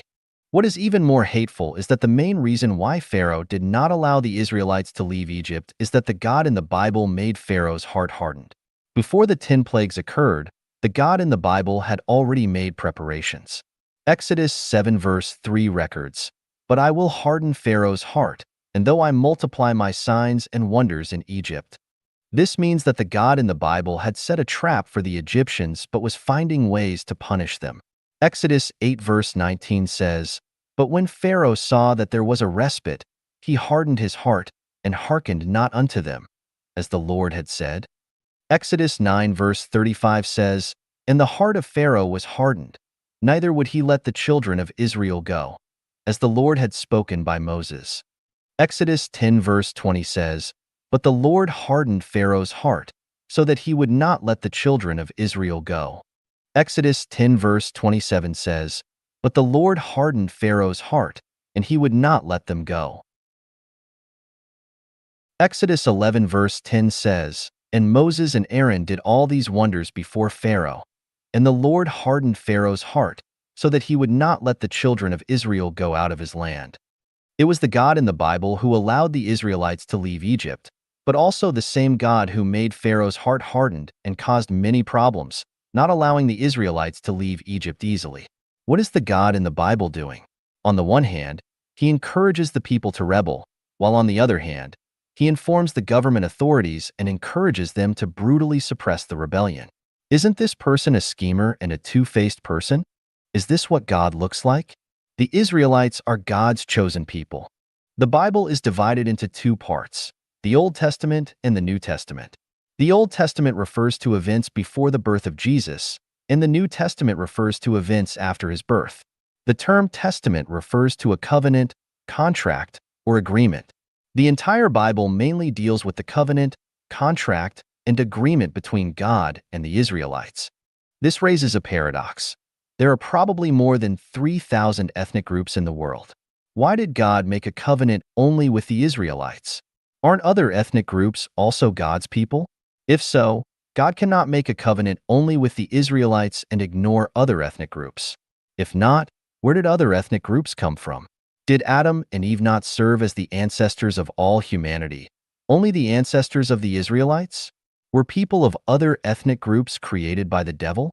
From the creation to the Great Flood is 1,656 years. From the Great Flood to the Exodus from Egypt is a total of 857 years. From the Exodus to the establishment of the Israelite nation is 396 years. From the establishment to the Babylonian exile is 510 years. From the Babylonian exile to the rebuilding of Jerusalem is 152 years. From the rebuilding of Jerusalem to the birth of Jesus is approximately 450 years. From the birth of Jesus to today is a total of 2,003 years. According to the calculations in the Bible, human history is approximately 6,376 years. According to the Bible, only 8 people, Noah, his wife, and his 3 sons and their wives, survived the Great Flood, which occurred about 4,700 years ago. That means there were no other people on Earth besides Noah's family. This raises a series of questions. First, where did Native Americans come from? According to the theory of continental drift, the separation of the American continent from other continents could not have occurred within the past 4,700 years. How did Noah's descendants travel from the Middle East to America? Moreover, after the Great Flood, Noah's family consisted of only 8 people, and it is impossible that they immediately dispersed. Noah could not have sent one of his sons and his daughter-in-law to cross the freezing Siberia and take the risk of crossing the Bering Strait to America. The second question is about where the black people in Africa came from. From a genetic perspective, black, yellow, and white people all have their own ancestors. A pair of purebred white people cannot produce a black or yellow person, even with evolution. Even if we talk about evolution, the Israelites could not have evolved into black or yellow people within 4,700 years. Moreover, according to Darwin's theory of evolution, it is the survival of the fittest. Could the Israelites who wrote the Bible have evolved into African Americans? No matter how we comfort our black brothers, they are not superior to the Israelites in terms of intelligence. As for the Chinese nation, the appearance of the emperor was about 4,600 years ago, and the story of Dayu controlling floods was about 4,200 years ago. From a time span perspective, the descendants of Noah could not have come to the Central Plains just over 100 years after the Great Flood. Even if they could have come to the Central Plains, could they have reproduced so many people in 400 years to follow Dayu to control the floods? Where did the Chinese nation come from? Can Dayu's flood control be understood as controlling the Great Flood of that time? From the perspective of the Bible, the theory of biological evolution cannot be recognized, because once the theory of biological evolution is recognized, the theory of God creating humanity is undoubtedly denied. But if we deny the theory of biological evolution, we cannot explain the origins of black and yellow people, and we cannot say that Adam and Eve are the common ancestors of humanity. The story of Cain and Abel. After Adam and Eve were banished from the Garden of Eden, Their first child was Cain, and their second child was Abel. One day, Cain brought an offering of the fruit of the ground to the Lord. Abel also brought the firstborn of his flock and their fat. The Lord favored Abel and his offering, but he did not favor Cain and his offering. As a result, out of jealousy, Cain killed his own brother, Abel. We want to ask God in the Bible, why did you only accept Abel's offering but not Cain's? Isn't Cain's jealousy and the subsequent murder of his brother Abel a trouble of your own making? If you didn't show partiality, how could you provoke Cain's jealousy? Why is it that the people you created caused so much trouble? Adam and Eve disobeyed you, and their sons ended up killing each other. Can't you, as God, solve these problems? Or is this your deliberate plan? Cain was a murderer and should have been punished severely, but you said, anyone who kills Cain will suffer vengeance 7 times over.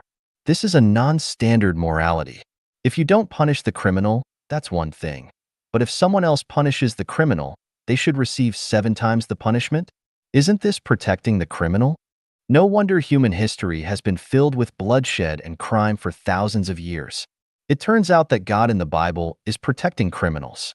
Anyone who kills Cain will suffer vengeance 7 times over. Cain is a criminal, so we can fully understand it as anyone who kills a criminal will suffer vengeance 7 times over. From this, it seems that it is better to be a criminal, as at least someone will protect you. If you're a good person, not only will no one protect you, but you'll also suffer 7 times the punishment. Then there are the prophets and dreams in the Bible. The prophets are representatives of God on earth with incomprehensible wisdom and ability. This makes us ordinary people unable to distinguish between truth and lies. If someone says, I am a prophet, should we believe them or not? If we don't believe them, are we not opposing God? But if we believe them, could they not be using the name of the prophet to deceive us? Speaking of dreams, there are a lot of dreams and interpretations of dreams in the Bible, especially in the book of Revelation. Of course, only prophets can interpret dreams, which brings us endless confusion. First of all, did you as a prophet really have this dream? Your dreams are not visible to others, so could you be making up some dreams to deceive us? If you really had the dream, is your interpretation correct? Could you be interpreting the dream in the opposite way? We would like to ask you, the God in the Bible, you often directly communicated with people. Why did you stop talking directly to humanity later on? Is it that the Adam and Eve on other planets also rebelled against your guidance? Why did you have to warn humanity in the form of dreams? Why not make the truth clear and straightforward?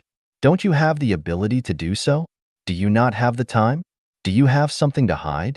We can give many examples to show that the God in the Bible does not possess the attributes of being uniqueness and exclusivity, amorphousness, neutrality, mystery, impartiality, mercy, supreme power, and intelligence.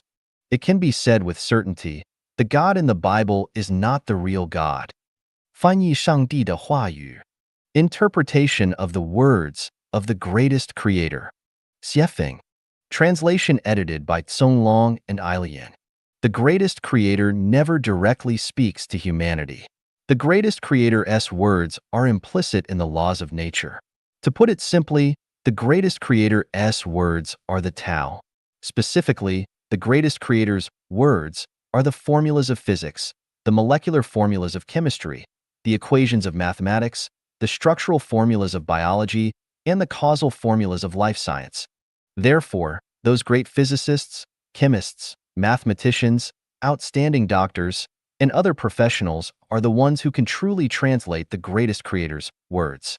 Works such as the Tao Te Ching, the Yellow Emperor's Inner Classic, and the Treatise on Response and Retribution of the Supreme Clarity can be seen as translations of the greatest creator's words in social life science. In human society, those who have succeeded in various fields are those who have inadvertently followed the greatest creator's words, because they have followed the laws of the movement and development of things in their time and place. The laws are the greatest creator's words. Those who fail are those who go against the laws. People who are spiritually or materially rich are those who consciously and voluntarily follow the rules, that is, those who understand the greatest creator's words. People who are spiritually or materially poor are those who ignore the existence of the greatest creator and misinterpret the greatest creator's words. Anyone who can humbly accept education is someone who understands the greatest creator's words. Those who are stubborn, rigid, restless, inflexible, and cannot calmly contemplate are the ones who go against the greatest creator's words and are unreasonable, irredeemable, and destined to suffer. Translating the greatest creator's words requires wisdom, contemplation, and insight, a calm and peaceful mindset, a complete spiritual and divine state, and an attitude of reverence for the greatest creator, respect for deities and Buddha, love for nature, love for life, and love for humanity. I will attempt to translate some of the greatest creator's words and kindly ask for corrections from the hidden talents and potential and high-level practitioners in the world. I am the greatest creator, the supreme ruler of the universe, the commander of all the gods, the cradle of life, the birthplace of wisdom, the driving force of the universe, the energy center of the supernatural world, the oasis in the desert, and the lighthouse in the fog. I am omnipotent, omnipresent, perfect, and flawless, and I can see through everything. I have prepared the 1,000-year world, the 10,000-year world, and the Elysium world for those who respect me. These are infinitely beautiful worlds, where you will no longer have to worry about food, clothing, shelter, and transportation, nor will you be anxious about aging, sickness, and death, or concerned about the impermanence and disasters. You can enjoy and play to your heart's content. Therefore, you should follow my path. I have also prepared the lower realms of life, the nether world, the frozen layer, and the inflamed layer. For those who ignore my existence, insult me, blaspheme me, and betray me. You will suffer torment and eat the bitter fruit you have sown. Therefore, you should repent and ask for my forgiveness. Your life is short. Don't waste precious time on useless things. You should prioritize seeking me. If you seek me, I will appear. If you knock on my door, I will open it for you. Everything you see is fleeting and illusory. The real things are hidden behind what you see. You must learn to seek them out. Everything you have in the world will not bring you true happiness and joy. The more you have, the more you will suffer. You should pursue wisdom. Only wisdom can make you happy and blissful, and only with wisdom can I let you enter the higher level of life space. Don't make life too complicated. You should pursue a simple, ordinary, and rich life because I prefer people who have wisdom and are ordinary and plain, not just those who have power, status, and fame. Don't limit your thinking to three-dimensional space. Otherwise, you will not see other spaces. Don't deny the existence of other spaces just because you cannot see them, just like denying the existence of particles because you cannot see them. You should stay away from evil deeds.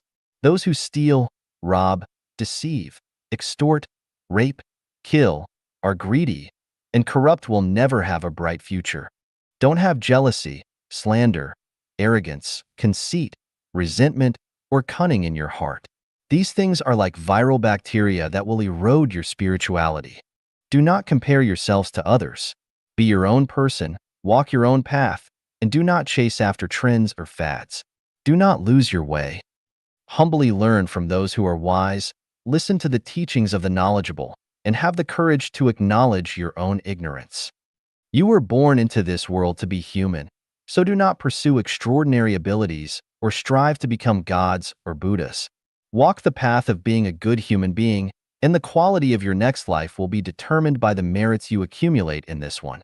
I dislike those who behave weirdly or act peculiarly. Earth is the home of humanity. Love every mountain, tree, blade of grass, every particle of earth and drop of water. Whoever destroys their home will have no home left, but those who cherish it will go to a beautiful home. How you treat me, I will treat you in the same way. I have not created many contradictory religions in the world.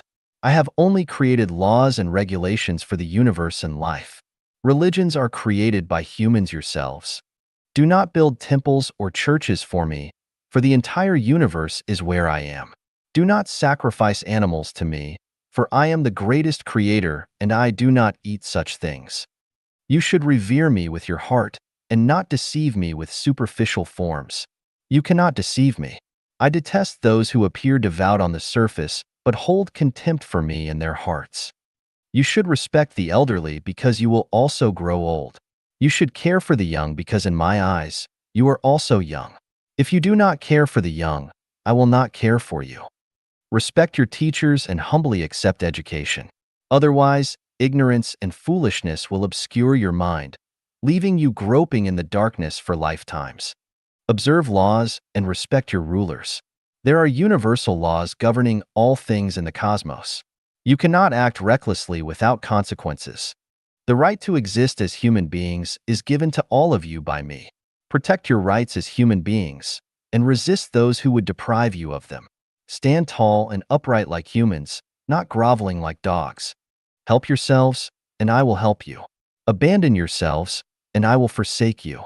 The population of humans on Earth is already too high. You must exercise self-control and not reproduce like animals. Otherwise, disasters will befall you by my will. This is a warning, so do not blame me for being cruel. Actively seek me out and follow my path. If you disregard my existence and do as you please, disasters will strike you at any time. Hold on tight to my hand. Please kindly critique and correct my interpretation if there are any mistakes. Your spirituality will grow, and your thinking will transcend that which arises from human nature and ethics. Stay and study in life genuine. A new life will begin. Take a broad view. You will see the faraway mountains fresh and green. Open the windows. The sunlight and fresh air will come in. 给东海一宵讲上帝. Preaching about the greatest creator to Donghai Xiao. Xiefeng. Translation edited by Tsong Long and Ailian. Confucianism reveres heaven regardless of whether it is referred to as heavenly realm, imperial heaven, or Lord of Heaven. The point is that it acknowledges the existence of a force beyond human power, a divine being that exists in the realm of the unknowable. This acknowledgement is not a sudden impulse, nor is it the result of the teachings of a particular master. Rather, it is a summary of the life experiences and practices of millions of people. If we randomly ask a few people over 60 years old, do you believe in the existence of a divine being beyond everything? I guarantee that at least half of them will not deny the existence of the Heavenly Lord. This heaven, heavenly realm, Emperor of Heaven, Heavenly Lord, is the greatest creator. If you observe the operation of a precision CNC machine, what do you perceive? You will find that this CNC machine is working automatically with accuracy and precision. Do you think this is an innate attribute of the machine, or do you think there is someone controlling it behind the scenes? The beehive is a regular hexagonal prism with 3 equal rhombuses at its base. The obtuse angle of the rhombus is 109 degrees 28 minutes, and the acute angle is 70 degrees 32 minutes. Why is it this angle? Because according to scientist calculations, only this angle can maximize material savings. Now I want to ask you, are bees so intelligent? Or is there a force behind them, controlling them, just like a person controlling a CNC machine? In my chapter of the greatest creator, I gave dozens of such examples. Faced with such facts, will you still deny the existence of the greatest creator? Everything has a source, so where does the source lie? Everything moves, so where does the initial driving force come from? Everything has a spirit, so where does this spirit come from? There is cause and effect, and everything has a cause, but where does the initial cause come from? Everything that exists has a purpose, but what is the ultimate purpose? Life has a hierarchy, so what is the highest form of life? Can you say that the highest form of life is me, Donghai Xiao? Everything has an order, so who established this order? Are you going to say, I, Donghai Xiao, establish the order in the universe and everything in it? Everything is interrelated, and interrelation has an endpoint. So where is this endpoint? Are you going to say, the computers of the world are connected to the internet, and the endpoint of this connection is my computer, Donghai Xiao's computer? Do you still deny the existence of the greatest creator? Of course, you can say that everything is natural and formed naturally, but can you explain what nature means and how it naturally creates all the masterpieces and their operating programs in the world? All of this needs to be rigorously explained and revealed. You shouldn't just stubbornly say, nature is nature. I don't believe in the greatest creator. What can you do to me? Those who believe in the greatest creator have spirituality, wisdom, and insight. Those who don't believe in God are ignorant. The greatest creator is not the creator of any one family. Those who believe in the greatest creator shouldn't think that the greatest creator should help them solve all their problems. This is a misunderstanding of the greatest creator. The greatest creator is like the sun, shining impartially on everything in the world, including every person. As for who gets how much energy from the sun, it depends on each person's preferences and actions. If you're afraid of the sun and the light, that's your own problem, not the sun's. The greatest creator has 8 features: unique, amorphous, neutral, mysterious, impartial, merciful, superbly powerful, and intelligent. Why do I say that the God described in the Old Testament of the Bible is not the real greatest creator? Because the God in the Bible does not have the above 8 features. Why do I say that the Krishna promoted by the Krishna consciousness movement is not the real God? Because Krishna has 16,108 wives. While the real greatest creator is neutral, neither male nor female, and any statement and action of personifying the greatest creator are always incorrect. Why? Why? I won't say anymore. You can verify and judge for yourself. Why do some people vigorously resist the greatest creator of Lifechanuan's faith? Because when the truth is revealed, the false cannot hide, so they resort to slander and resistance. If they don't defame the truth, the false cannot pass. In short, I don't expect you to believe in the greatest creator overnight, but I hope you don't rush to deny it. Use your lifetime of practice to verify it. At the end of your life, if you can say, having heard Tao in the morning, one may die content in the evening, that's enough. 人体的奥妙证明上帝存在的例证. The wonders of the human body, evidence for the existence of the greatest creator. Recommended by Xuefeng.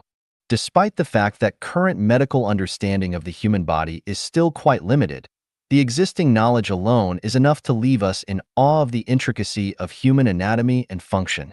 Each system and organ of the body is a masterpiece of creation, and even those seemingly insignificant parts have profound purposes. For example, human hair varies in type, each with different shapes and functions, and they must not be confused. Hair on the head protects the head and also serves an aesthetic purpose, which is why it can grow very long. The Bible says that long hair is a woman's glory, hence women rarely go bald. Eyebrows are there to divert sweat and rainwater away from the eyes. Thus they are located above the eyes and curve to the sides. Eyelashes prevent dust and foreign objects from entering the eyes. Thus they grow on the edges of the upper and lower eyelids and curve forward in a special arc, so as not to obstruct vision. When closed, the upper and lower eyelashes interlock without poking the eyeball. If eyebrows and eyelashes grew too long, they would impede vision, which is why they never grow as long as head hair or beards. Nasal hair filters the air we breathe, growing on the inner surface of the nostrils and slanting outward. If they grew inward, foreign particles would enter easily but be hard to expel. Armpit hair reduces friction and helps evaporate sweat. Without it, people would have to keep their arms raised all day to prevent skin inflammation due to friction and moisture. Armpit hair, based on its function, can't grow as long as head hair nor as short as eyebrows, and it is fine and curly. If it were coarse and straight, it would pierce the skin. The epithelial cells of the intestines also have cilia, which grow downward and move in unison with a wave-like motion from top to bottom, aiding in the downward movement of intestinal contents. The cilia on the epithelium of the trachea and bronchi, however, grow and beat in the opposite direction, upward, to push phlegm to the throat for expulsion. If they followed the usual downward growth, the trachea and bronchi would be blocked by phlegm, making it impossible for a person to survive. Let's take 2 simple reflex activities of the human body as examples. When foreign objects invade the nasal cavity or trachea, they trigger 2 protective reflexes: sneezing and coughing, both aiming to expel the foreign objects. However, because the situations are different, the reflex methods also vary significantly. A foreign object in the nasal cavity is not an emergency, so the sneezing reflex can prepare slowly. It begins with a slow inhalation, opening the mouth, lifting the soft palate to block the nasal cavity, and inhaling enough air through the mouth. Then, the chest and abdominal cavities contract sharply, forcing air out of the lungs quickly. At the climax of the exhalation, the tongue suddenly lifts to block the mouth, forcing the air to shoot out through the nasal cavity, expelling the foreign object from the nose. However, if a foreign object enters the trachea, it is an extremely urgent situation that requires immediate removal to prevent life-threatening consequences. There is no time to waste, and inhaling is not allowed, as it would push the foreign object deeper and cause suffocation. Therefore, the coughing reflex involves no inhalation. Instead, the glottis closes immediately, while the chest and abdominal cavities explosively contract, drastically increasing the pressure of the remaining air in the lungs. When the pressure reaches its peak, the glottis suddenly opens, and the air bursts out, expelling the foreign object from the trachea through the glottis to the pharynx. At this moment, the soft palate lifts to block the nasal cavity, ensuring the foreign object is expelled through the mouth. If the tongue and soft palate acted the same as during sneezing, the foreign object expelled from the trachea would enter the nasal cavity through the back of the nasal passage, causing further trouble. In both reflex activities, various body parts must coordinate strictly. Any disruption in coordination will lead to the failure of the entire reflex activity, with potentially severe consequences. Thus, these activities are not random but follow functional requirements and predetermined procedures. These procedures are innate, present in the brain's neural structures, nerve nuclei, at birth, ensuring the survival of infants. Given the highly advanced computer technology available today, it is possible for humans to artificially simulate these activities.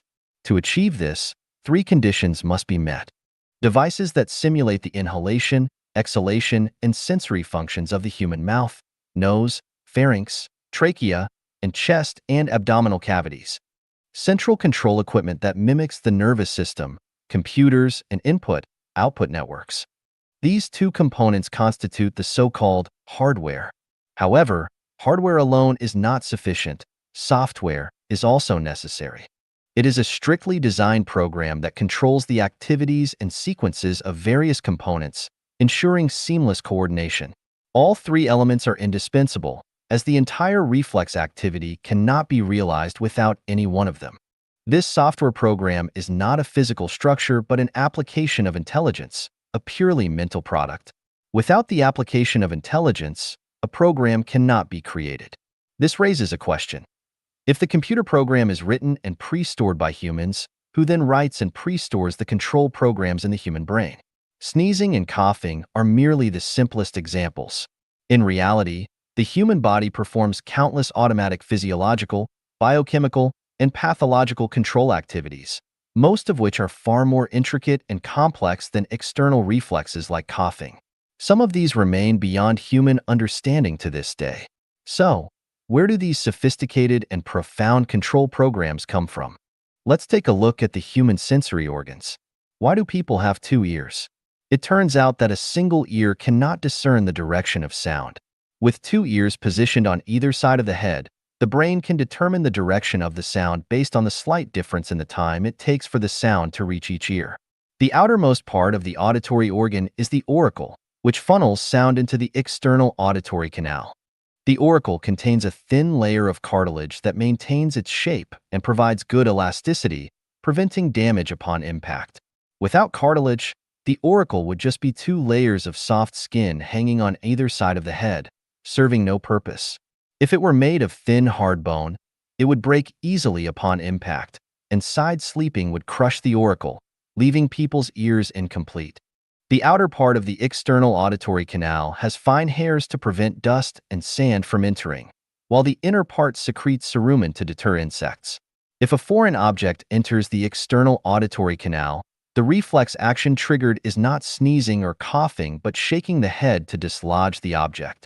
This is because the external auditory canal is a blind tube, and it is impossible to expel foreign objects with air. Why doesn't a foreign object in the nasal cavity trigger a head-shaking reflex to expel it? This is because the human nasal cavity is almost located in the center of the head, and shaking the head cannot generate enough centrifugal force. Additionally, human nostrils face downward, making head shaking ineffective for expelling foreign objects. Sound is produced by the mechanical vibration of objects and is usually transmitted through airwaves, known as sound waves. The human ear is essentially a sophisticated mechanical vibration detector. Within the inner ear, there is a series of basilar membranes of varying sizes, each resonating with specific frequencies to generate corresponding nerve impulses.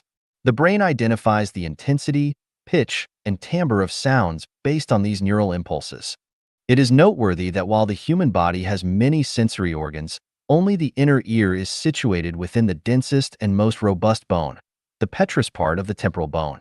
This is because, among all sensory organs, only the ear's function involves monitoring mechanical vibrations, which necessitates a relatively fixed coordinate. Without this fixed coordinate, the detection of sound would be impossible. If the inner ear were located within soft tissue, it would move with the sound waves, like a water lily floating on water, rendering it unable to detect any sound. However, since the inner ear is encased in solid bone, it cannot directly sense air vibrations. Therefore, it is necessary first to convert the air's sound waves into mechanical vibrations before transmitting them to the inner ear. At the bottom of the external auditory canal, there is indeed such a conversion device, the eardrum, tympanic membrane.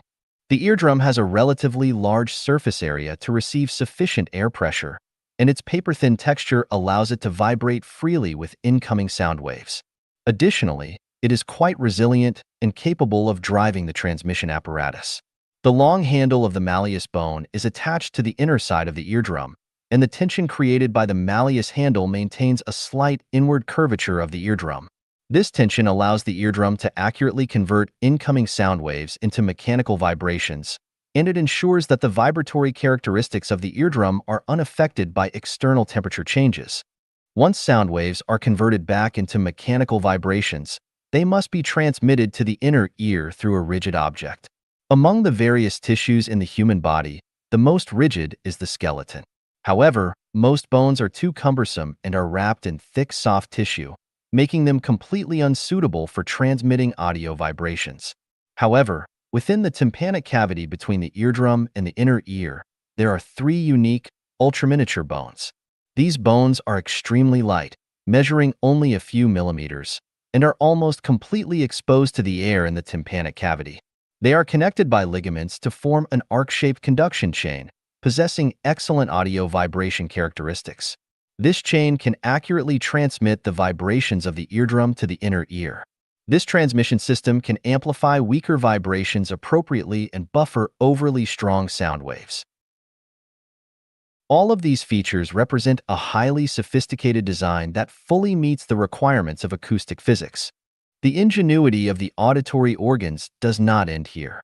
For the eardrum to vibrate freely with incoming sound waves, both sides of the eardrum must be exposed to air. Thus, the middle ear contains an air-filled tympanic cavity. If this cavity were filled with liquid like other body cavities, the eardrum would be unable to vibrate because liquids cannot be compressed. Moreover, the tympanic cavity not only needs to be filled with air, but must also have an appropriate channel connecting it to the outside world to balance the static air pressure in the cavity with the external atmospheric pressure. Otherwise, the air in the tympanic cavity would gradually be absorbed, causing the eardrum to retract severely or rupture, leading to a loss of function. When external air pressure changes, such as during mountain climbing, diving, airplane ascents and descents, or sudden weather changes, discomfort and hearing impairment can occur. However, the middle ear cannot be directly open to the outside like the external auditory canal or nasal cavity, as this would cause external sound waves to reach both sides of the eardrum simultaneously via the external auditory canal and middle ear canal, canceling out the sound pressure and preventing the eardrum from vibrating, thereby eliminating hearing. Therefore, the method of connecting the middle ear to the outside world becomes a complex problem. But the human body has ingeniously solved this problem with a clever design. The middle ear connects to the nasopharynx through a semi-open channel known as the eustachian tube. Normally, the eustachian tube is closed and only opens temporarily during swallowing, allowing the air pressure in the middle ear to balance intermittently. After swallowing, it closes again. Aside from eating, the human body unconsciously performs a swallowing action at regular intervals, even during sleep. This helps to adjust the air pressure in the middle ear, preventing it from affecting hearing. Moreover, during swallowing, the uvula and soft palate inevitably lift, blocking the oral cavity from the nasal cavity and temporarily isolating the pharynx from the external environment. This way, at the moment the eustachian tube opens, while air can enter the middle ear, external sound waves are blocked from entering, thus ensuring that hearing remains unaffected and can constantly receive external influences and linguistic information. Apart from the pharynx, there is no other part of the body that can so aptly meet the special requirements of the auditory system. The pharynx, being part of the digestive and respiratory tracts, does not belong to the sensory system, yet it works so ingeniously with the auditory organs that one cannot help but acknowledge the human body structure as a product of an exceptionally advanced overall design. The vestibular part of the inner ear is the organ that controls the body's balance. It contains three mutually perpendicular semicircular canals. When the body becomes unbalanced, the semicircular canals generate balance impulses, which, through the balance center in the medulla oblongata, trigger corresponding reflex actions to restore balance and prevent potential harm. This is one of the innate reflexes. Why are there exactly three semicircular canals, and not two or four? And why are they mutually perpendicular? The reason is quite apparent. Because humans live in three-dimensional space, they can move in three mutually perpendicular directions: front and back, left and right, and up and down. Therefore, there must be three mutually perpendicular semicircular canals to fully monitor these movements. Fewer than three would be insufficient, and more than three would be unnecessary. Clearly, all these precise and ingenious structures and functions demonstrate a high level of wisdom and cannot possibly be the result of mere chance. Vision is the most important sense for the human body, providing more information than all other senses combined. Vision involves the perception of images in space, requiring the visual organs to have the most precise, accurate, and distinctly different structures from other sensory organs. Therefore, from the perspective of embryology and neuroanatomy, the main structure of the eye is not an ordinary sensory organ but rather a part of the cerebral cortex. The optic nerve, unlike other cranial and spinal nerves, is essentially an internal structure of the brain, responsible for transmitting the most complex and refined visual information. Functionally, the eyeball resembles a precise camera. The retina, composed of photoreceptor cells, is akin to the film. The lens, iris, and cornea correspond to the lens, aperture, and filter, respectively. However, the eye's precision and automatic adjustment capabilities surpass those of any advanced camera. For example, camera lenses today are made of special glass or hard plastic, with fixed focal lengths. To photograph objects at different distances, the lens position must be adjusted, which is a cumbersome method. Imagine if human eyes had to adjust similarly. Our eyes would have to bulge or retract when viewing objects at different distances, which would not only be aesthetically unappealing but also detrimental to eye health and function. However, the human eye's lens is a transparent, elastic, gel-like body that can automatically adjust its focal length based on the distance of objects, ensuring that all images are accurately focused on the retina without changing the lens's position. This automatic adjustment capability is something no camera can achieve. From the perspective of modern television technology, the eye resembles a television camera, but it is much more precise. Television images are composed of densely packed pixels, dots of varying brightness, and even the best television screens only have hundreds of thousands of pixels. In contrast, the human eye has about 20 billion pixels. This incredible resolution allows the human eye to perceive even the finest details. However, no matter how precise and clear, the image itself remains a flat representation. The visual images from each eye do not inherently provide a sense of depth. The key to complete vision lies in converting this flat image into a three-dimensional perception and creating a sense of space. Achieving this transformation, however, is not a simple task. For a long time, people were puzzled by this phenomenon, but it was later understood that the human body exhibits extraordinary wisdom and technique in this regard. The process involves simultaneously sending the flat images captured by both eyes to a central nervous system for comparative analysis. This analysis uses the slight difference in viewing angles between the two eyes, due to their different positions, to determine the distance of objects, creating a sense of depth and forming a three-dimensional image. This is why humans need two eyes to have complete vision. This understanding led to the creation of 3D movies. However, this description only covers the external process of vision formation, and much remains unknown about the internal workings of the visual center. We must acknowledge that the complexities of the human body's structure and functions are far beyond human wisdom. Using the parallax between the two eyes to judge distance is essentially a precise and automatic form of triangulation. To perform accurate measurement, two prerequisites are necessary. 1. Both eyes must simultaneously focus on the same target. Otherwise, double vision will occur, where one object is seen as two. To prevent this, the eyes are equipped with a highly developed neuromuscular system, making them the most agile and precise organs in terms of movement. The ciliary muscles within the eyes can adjust the lens's refractive index as needed to focus on the target, creating the sharpest image. 2. The retinas of both eyes must correspond precisely to each other. Otherwise, the images from the two eyes cannot be compared. Additionally, these corresponding images must be transmitted simultaneously to the same visual center for comparative analysis. The brain's visual centers are located on the left and right sides, each responsible for processing the respective halves of the visual field. Objects in the left side of the visual field are projected through the pupils onto the right sides of the retinas in both eyes. These corresponding images are then transmitted simultaneously via the optic nerves to the right visual center of the brain.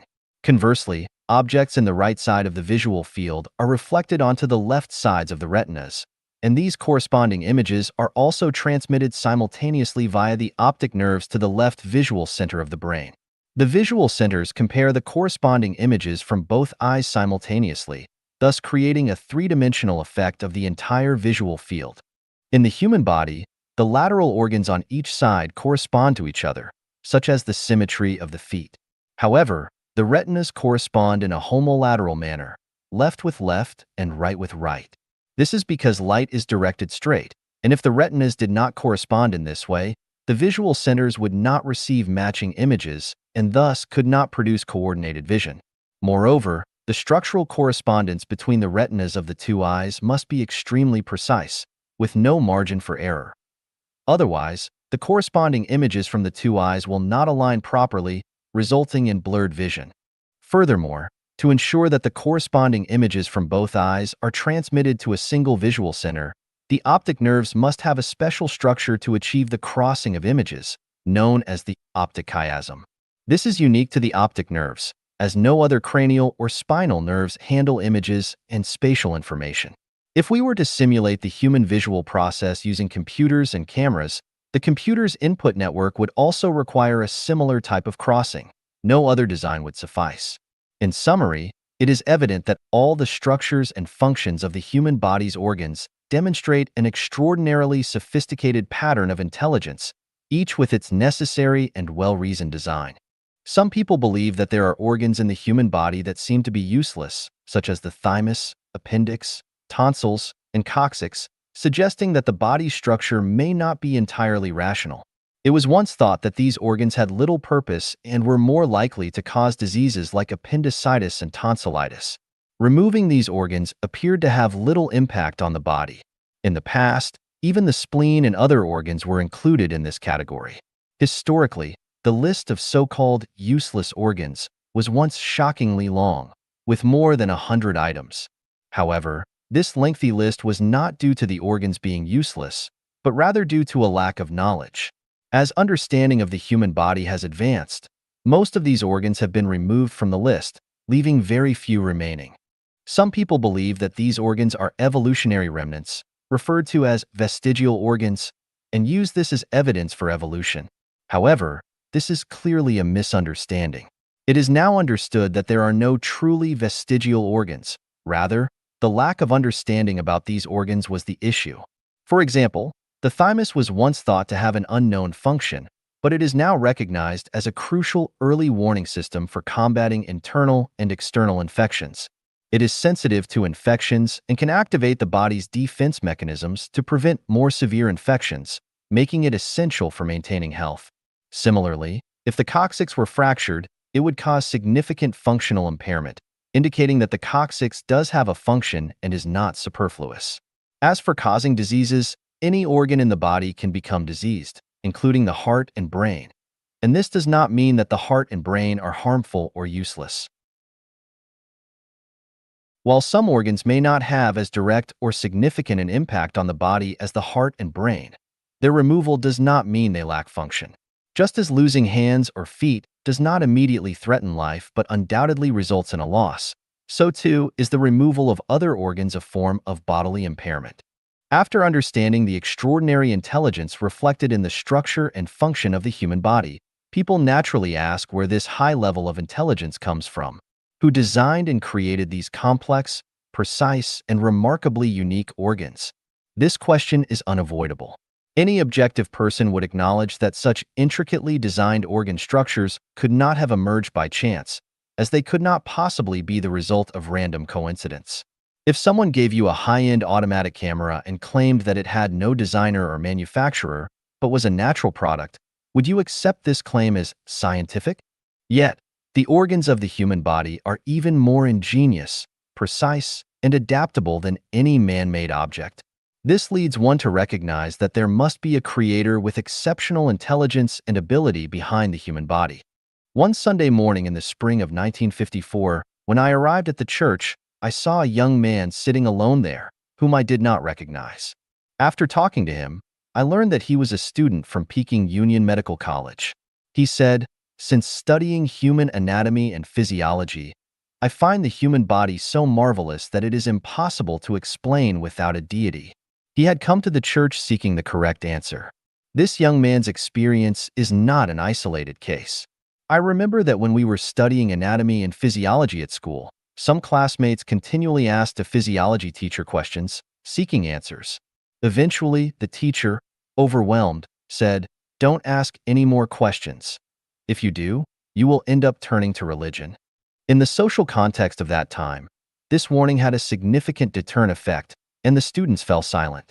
This incident left a deep impression on me, and I have not forgotten it to this day. My thought at that time was that recognizing the marvelous and creative work of the greatest creator in the created world is quite natural. The teacher's comment was indeed to the point. Although this teacher was not a Christian, he had to admit a fact: that if one continues to seriously explore the mysteries of the human body, a part of the mysteries of the universe, one would ultimately arrive at the conclusion of the existence of a deity, turning to religion. Otherwise, it simply cannot be explained.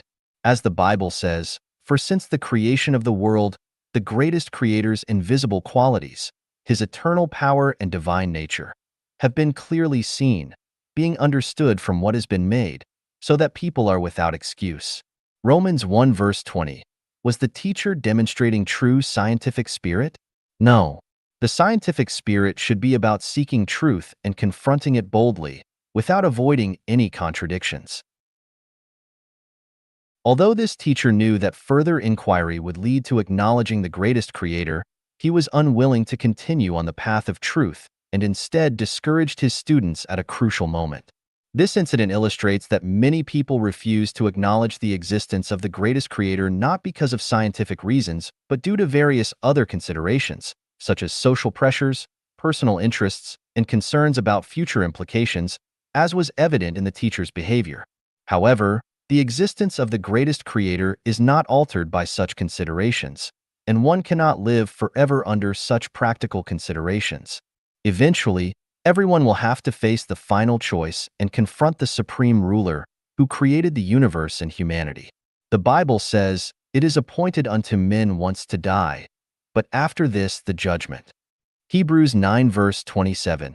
If people do not accept this eternal, the greatest creator now, it will be inescapable in the end. When we discuss the origin of the universe and all things, some young people often ask, "You say that humans are created by the greatest creator, but who created the greatest creator?" Such questions, seemingly reasonable at first glance, are actually flawed. This is because the greatest creator is the creator, not a created being. You cannot equate the creator with the created. A table is made by a carpenter, but you cannot then claim that the carpenter and the table must have the same origin. Our understanding of the greatest creator can only be based on the revelation that the greatest creator gives to humanity. Otherwise, humans would be unable to comprehend the mysteries of the greatest creator's nature. God says he is the self-existent, eternal, and ever-present God. Exodus 3 verse 14. Revelation 1 verse 8.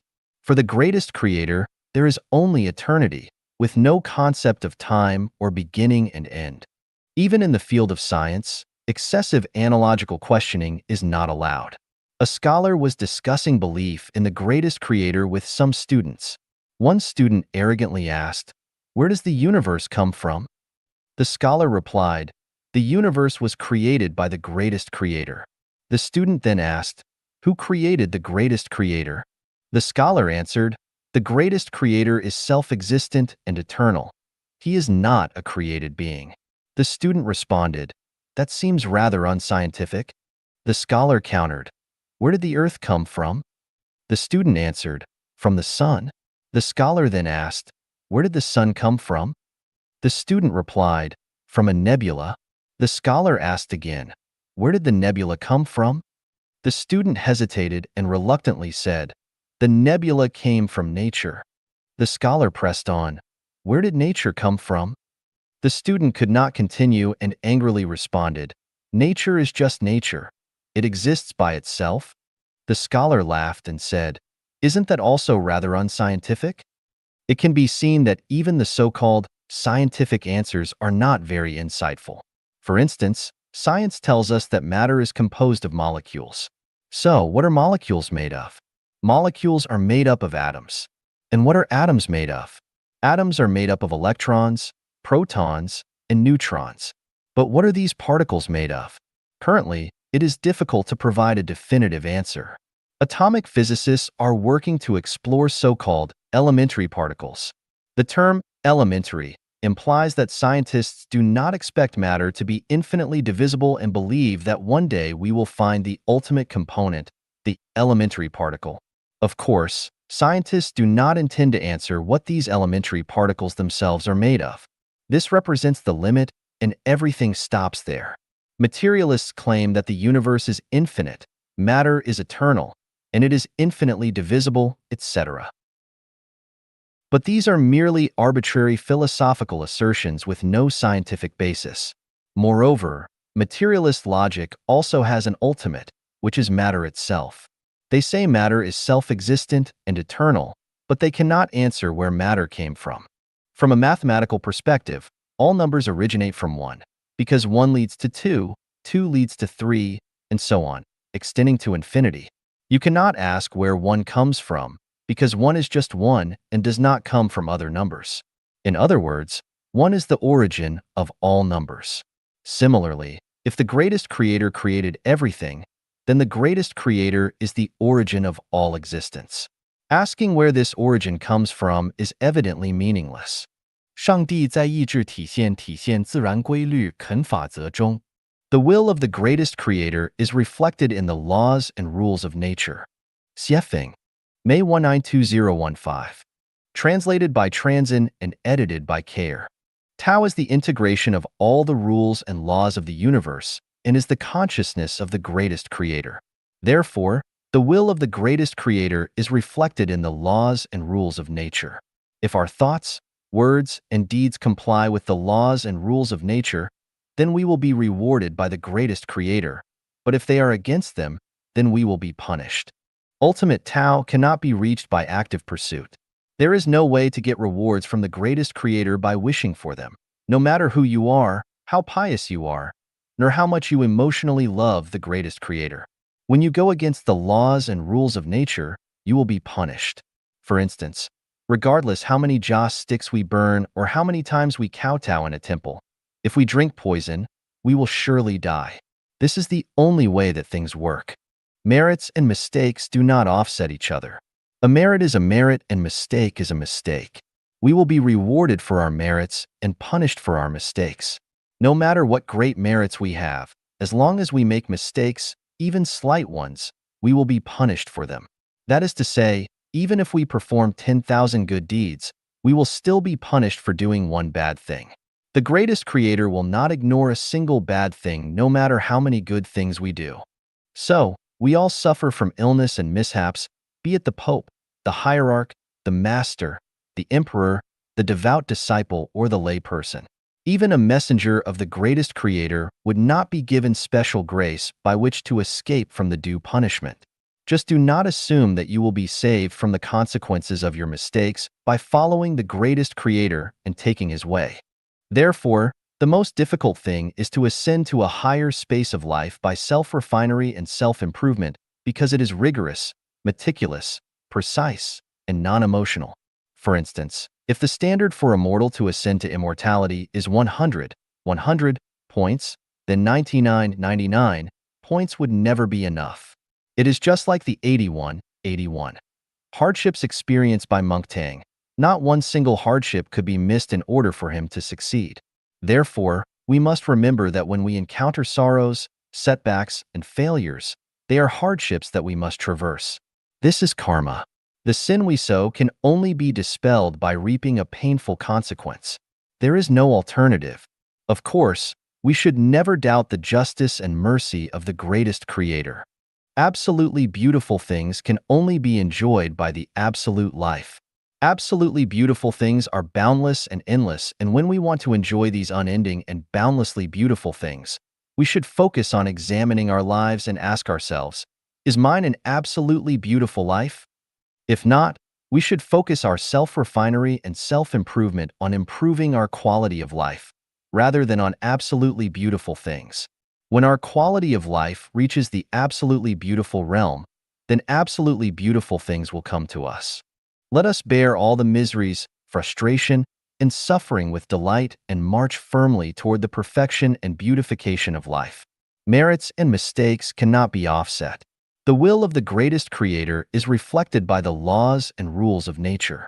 Let us strictly follow these rules and laws of nature and trek and climb, step by step, to the highest realm of life. 上帝在哪里？如何敬畏上帝? Where is and how do we revere the greatest creator? Xiefeng, August 12011.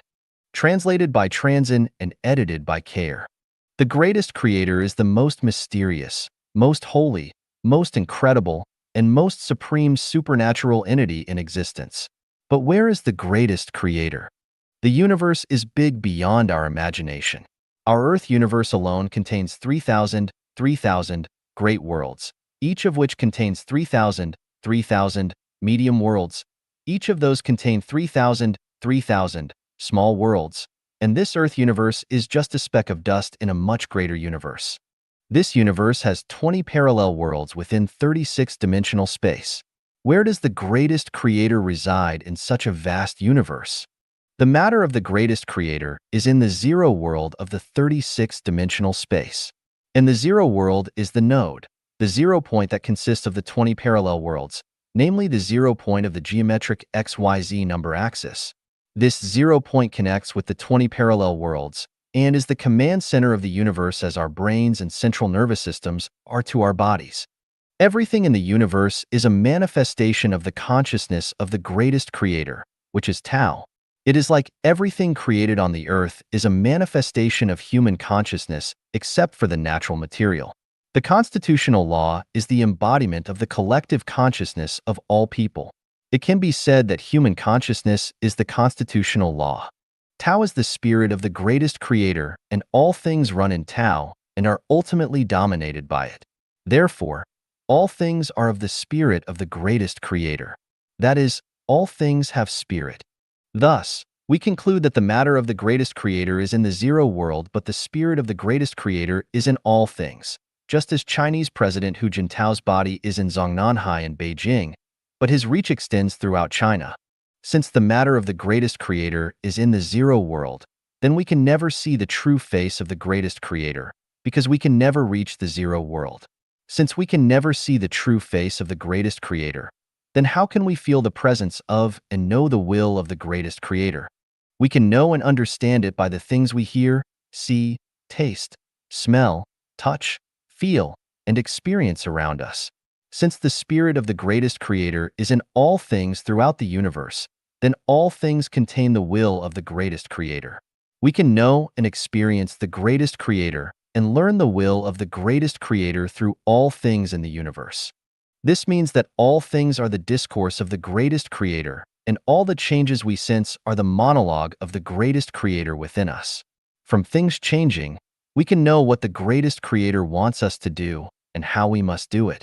For instance, a healthy person with a headache is not a normal situation. They are either overstressed by thinking, have high blood pressure or fever, or something similar. The headache would clearly indicate a need to change their daily diet and lifestyle, or a normal physiological order would not be maintained.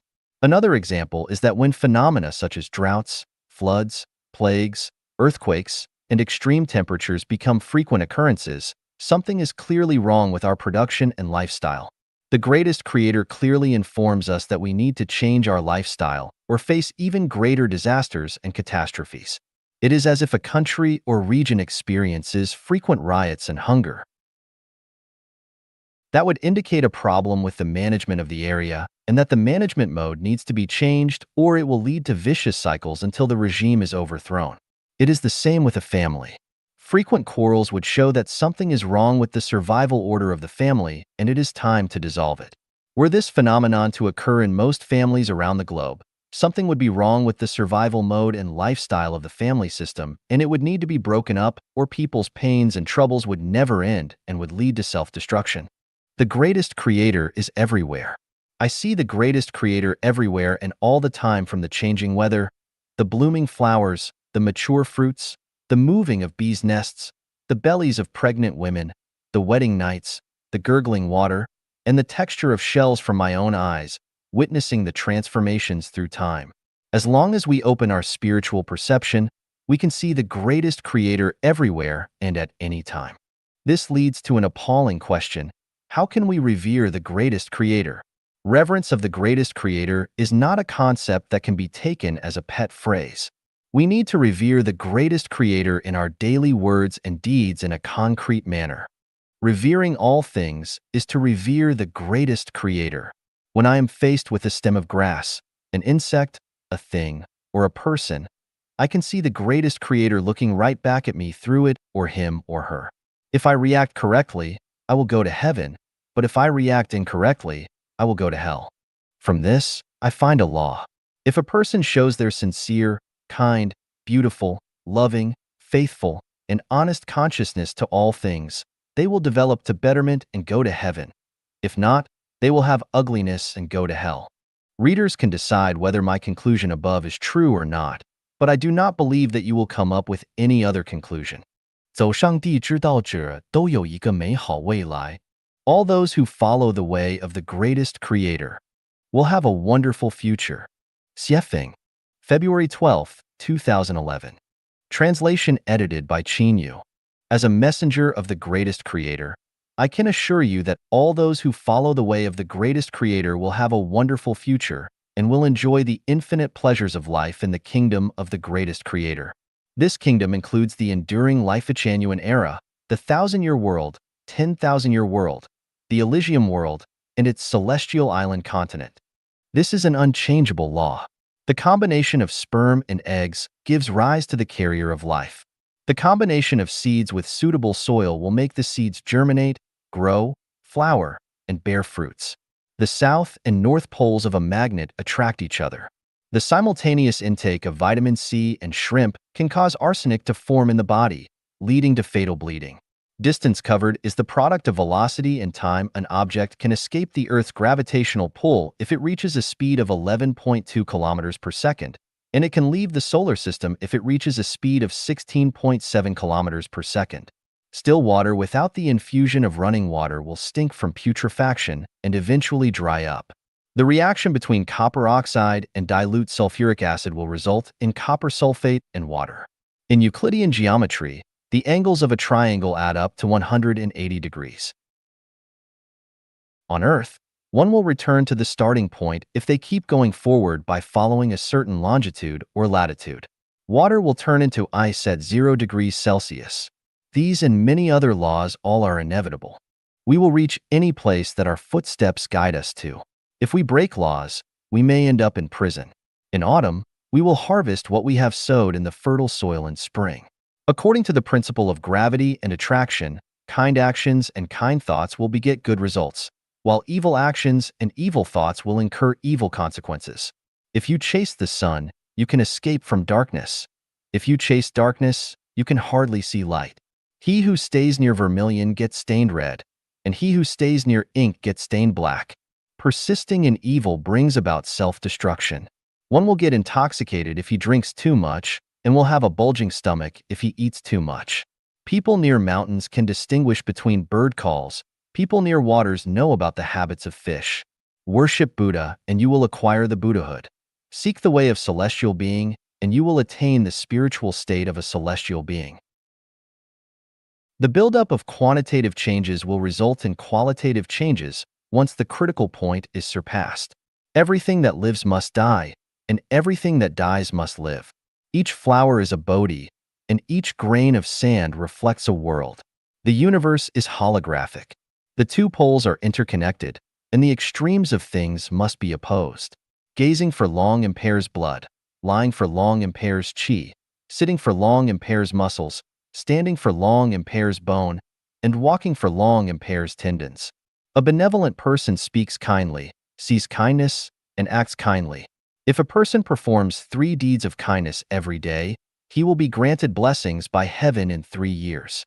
A ferocious and evil person speaks wickedly, sees wickedness, and acts wickedly.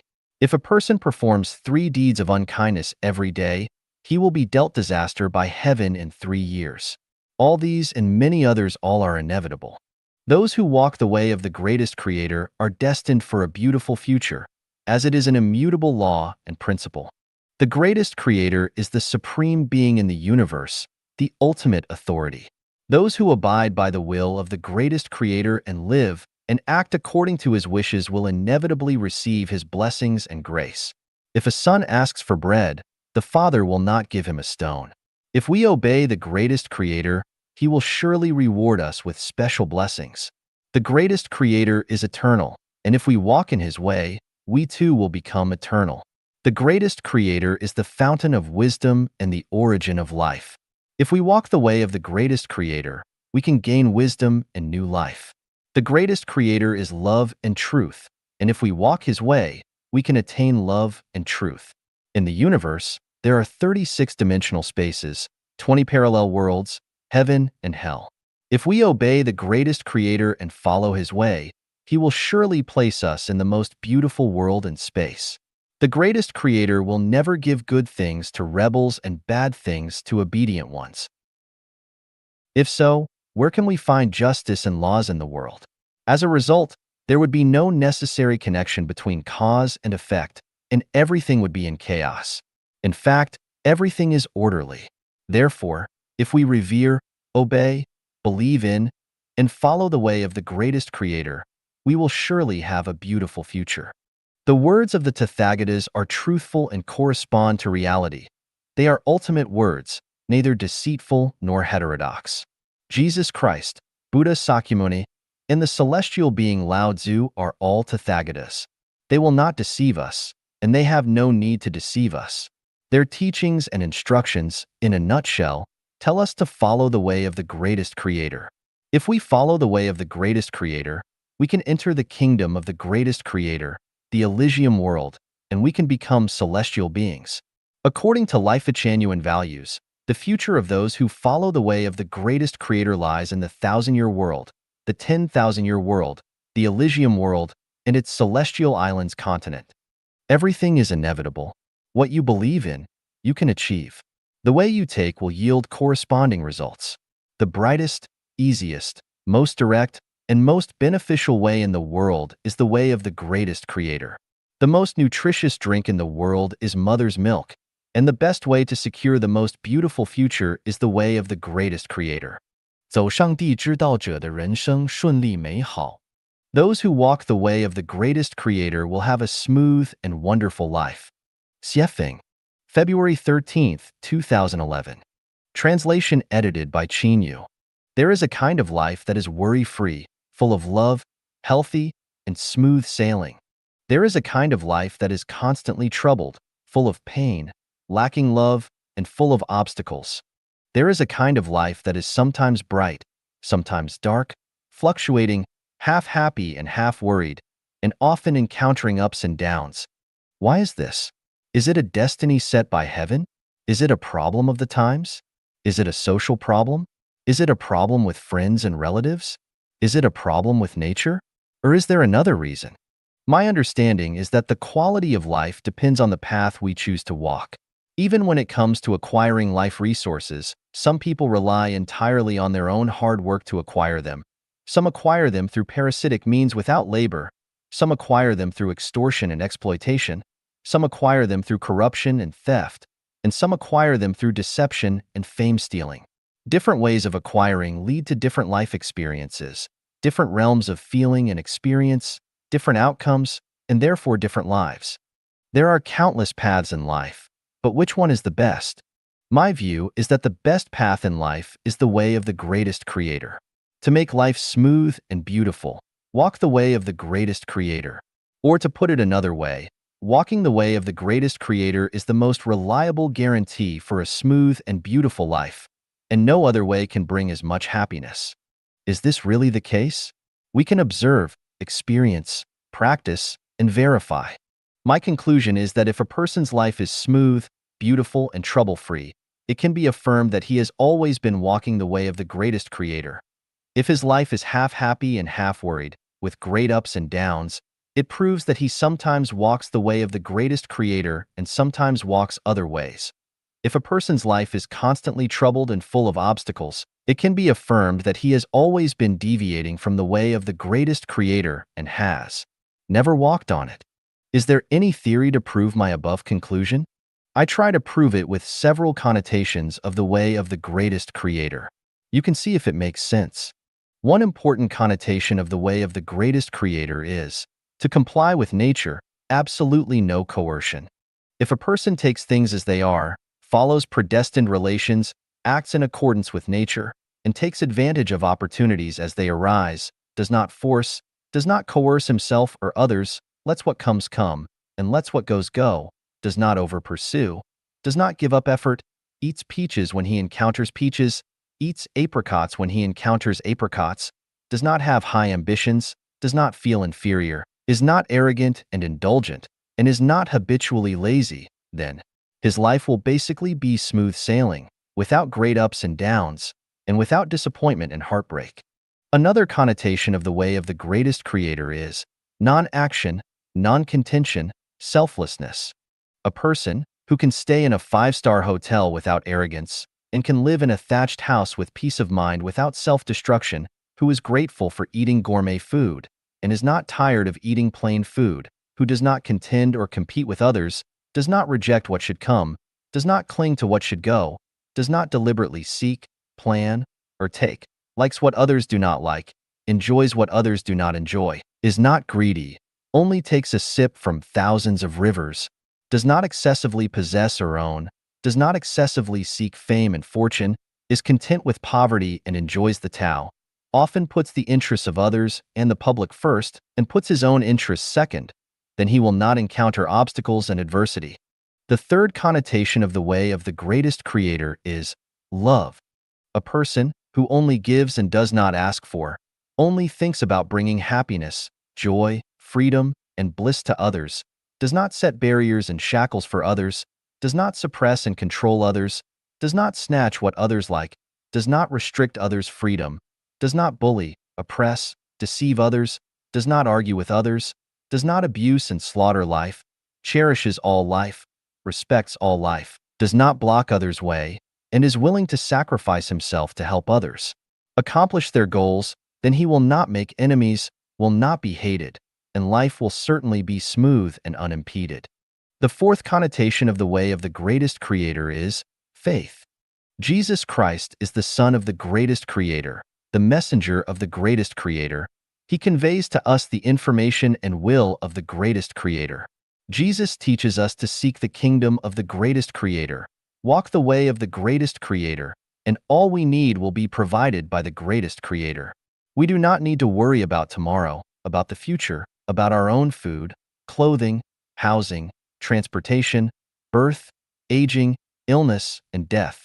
All these are arranged by the greatest creator. As long as we have this faith, the road of life will be smooth, safe, and unimpeded. The way of the greatest creator has 8 major connotations. Just the above 4 major connotations, faith, love, selflessness, non-contention, non-action, compliance with nature, and absolutely no coercion, are enough to ensure that our life is smooth and beautiful. If our life lacks faith and love, if we intervene, contend, and are selfish, if we do not comply with nature but force things, then life is bound to be troubled, painful, full of worries and fears, and full of obstacles. What do you readers think? Does what I say make sense? If it makes sense, adjust your thinking and consciousness immediately and firmly walk the way of the greatest creator. 上帝王国介绍 An introduction to the kingdom of the greatest creator. Dayform Buddha. December 14th, 2022. Translated by Chinyu and edited by Peter. Christ Jesus told us, "So do not worry, saying, 'What shall we eat?' Or 'What shall we drink?' Or 'What shall we wear?' For the pagans run after all these things, and your heavenly Father knows that you need them. But seek first his kingdom and his righteousness, and all these things will be given to you as well." Matthew 6 verses 31 to 33. More than 2,000 years ago, Jesus Christ told the world, "Repent, for the kingdom of heaven is at hand." Matthew 4 verse 17. Today, Dayform Buddha has told the world, the kingdom of the greatest creator has appeared on the earth. You should leave everything behind. Find the kingdom of the greatest creator and become a citizen of the kingdom of the greatest creator first. Where is the kingdom of the greatest creator? The kingdom of the greatest creator is in the land of freedom, where everyone enjoys the 8 rights of freedom: the rights of survival, creation, migration, speech, the individual, thought, learning, and refusal. The place where the greatest creator's will is unimpeded is the kingdom of the greatest creator. The supreme authority of the kingdom of the greatest creator is the greatest creator. The highest constitution is the way of the greatest creator, the Tao. And the highest law is the 800 values for human beings. In the kingdom of the greatest creator, there are no churches, Buddhist temples, or Taoist temples. The sun, moon, and stars are the churches. The mountains and rivers are the Buddhist temples, and wind, clouds, rain, and snow are the Taoist temples. In the kingdom of the greatest creator, there are no countries, religions, or political parties. The earth is a home for all people. Nature is the religion, and free associations and gatherings are the political parties. In the kingdom of the greatest creator, there is no marriage, family, or relatives. To be kind to each other and love each other freely is marriage. People who are kind to and love each other are family. All the citizens in the kingdom of the greatest creator are relatives. In the kingdom of the greatest creator, there is no one who gets something for nothing, no officials, and every citizen is a creator of wealth, either material wealth, spiritual wealth, or soul wealth, or some combination of all 3. In the kingdom of the greatest creator, all power belongs to the greatest creator. Everyone only enjoys the pleasures of life and cannot enjoy the welfare brought by power, and no one has the right to dominate others. In the kingdom of the greatest creator, all resources belong to the greatest creator and not to any individual. Every citizen has nothing but can enjoy everything. The kingdom of the greatest creator has been born on earth, and the old system is running out of time. Those who pursue spirituality should be vigilant and seize the time to seek the kingdom of the greatest creator. Everything you have on earth will disappear, and the pursuit of possessions is the pursuit of dreams and bubbles. The words of more than 2,000 years ago will become reality. Enter the kingdom of the greatest creator, and you will survive. Stay outside the kingdom of the greatest creator, and you will vanish. Seek the greatest creator's kingdom now. If you seek it, you will find it. Keep knocking on the door of the kingdom of the greatest creator. As long as you keep knocking, the door will open for you. 人类不是上帝亲自所造. Humans are not created by the greatest creator himself. Xiefeng, June 13th, 2023. Edited by Chinyu. The greatest creator has 8 major features, one of which is uniqueness. This means that the greatest creator is unique, and there is only one greatest creator in the universe. Another feature of the greatest creator is amorphousness. The greatest creator does not have a fixed form. He can take on any image or even be formless. Why do we say that humans were not created by the greatest creator himself? There are two pieces of evidence. One is factual and the other is logical reasoning. The fact is the book of Genesis in the Bible. Genesis 1 verse 26 states, "Then God said, 'Let us make man in our image, according to our likeness.'" This passage clearly tells us that humans are created in the image and likeness of us. So, who are we? We definitely cannot be the greatest creator because there is only one greatest creator, and it is impossible to have many. We are not a singular entity, but rather a plural one. When the greatest creator says we, it represents and includes himself. This indicates that the greatest creator is not unique, but rather numerous, which contradicts the fact. The fact described in the Bible tells us that humans are not created by the greatest creator, but by us. If we claim that the greatest creator participated in creating humans, then without a doubt, the greatest creator mentioned in the Bible is not that unique greatest creator. In other words, humans have mistakenly equated the greatest creator with gods. In the Bible, it is referred to as God, and the Chinese translation of God is deity, rather than the greatest creator. In English, the letter G in God is written in uppercase G to differentiate between gods and the greatest creator. The lowercase God refers to gods, while the uppercase God refers to the greatest creator. This is a human-made distinction and difference that cannot be discerned in the pronunciation. If we firmly believe that what is described in the Bible is a fact, then we have to acknowledge that humans are created by gods, not by that unique God, while this unique God is the greatest creator. Therefore, we have to reconsider and rename that unique God. Instead of calling him God or the God, we should call him the greatest creator. In Chinese, we can still refer to him as Sangdi, Shangdi, but this Shangdi is not the God described in the Bible.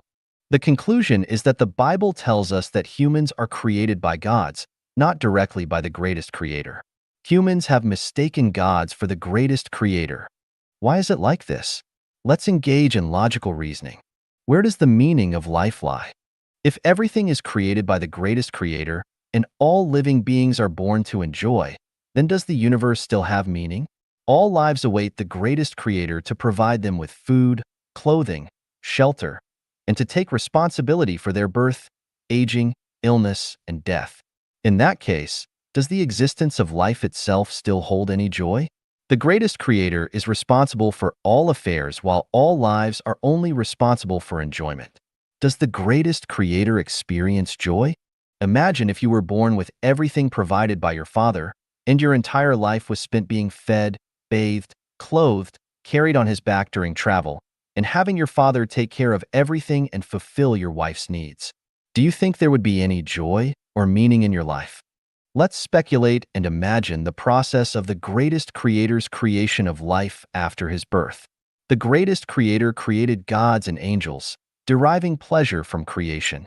In order for gods and angels to also derive pleasure from creation, they were entrusted with the task of creating other forms of life. Thus, gods created humans in their own image and likeness, and angels created other forms of life such as animals, plants, microorganisms, etc. To enable humans to also derive pleasure from creation, resources for creation were provided, allowing humans to utilize these resources to create everything they need for their own lives. As a result, people spend their entire lives busily creating, building houses, cars, wealth, inventing machines, tools, food, and so on. In this way, the entire universe becomes filled with vitality, joy, and meaning. Now, let's consider whether the speculation and imagination I presented earlier align with the laws and facts of the universe. Actually, this is not mere speculation and imagination. It is the process of the birth of the universe and life itself. This process tells us that all gods were created by the greatest creator, all humans were created by the gods, and all other species were created by angels or celestial beings. Houses, cars, machines, tools, and everyday objects are all creations of humans. Based on the facts and logical reasoning described in the Bible, we can conclude that humans were not created directly by the greatest creator. What value does this information hold? It means that humans should no longer attribute all the negative or even evil things in the world to the greatest creator's creation. The cruel laws of the animal kingdom are not the creations of the greatest creator. Creation is the source of all happiness. If you want to experience joy and find meaning and value in life, then go forth and create. 上帝是第一生产力. The greatest creator is the primary productive force. Xiefeng. April 26, 2012. Translated by Qin Yu. Edited by Peter. There is a misunderstanding in human thinking that to achieve the most ideal society, such as communism, firstly the productive forces must be highly developed, and then the products must be greatly enriched. Therefore, it is believed that only by accelerating economic construction and vigorously developing productive forces can communism be realized.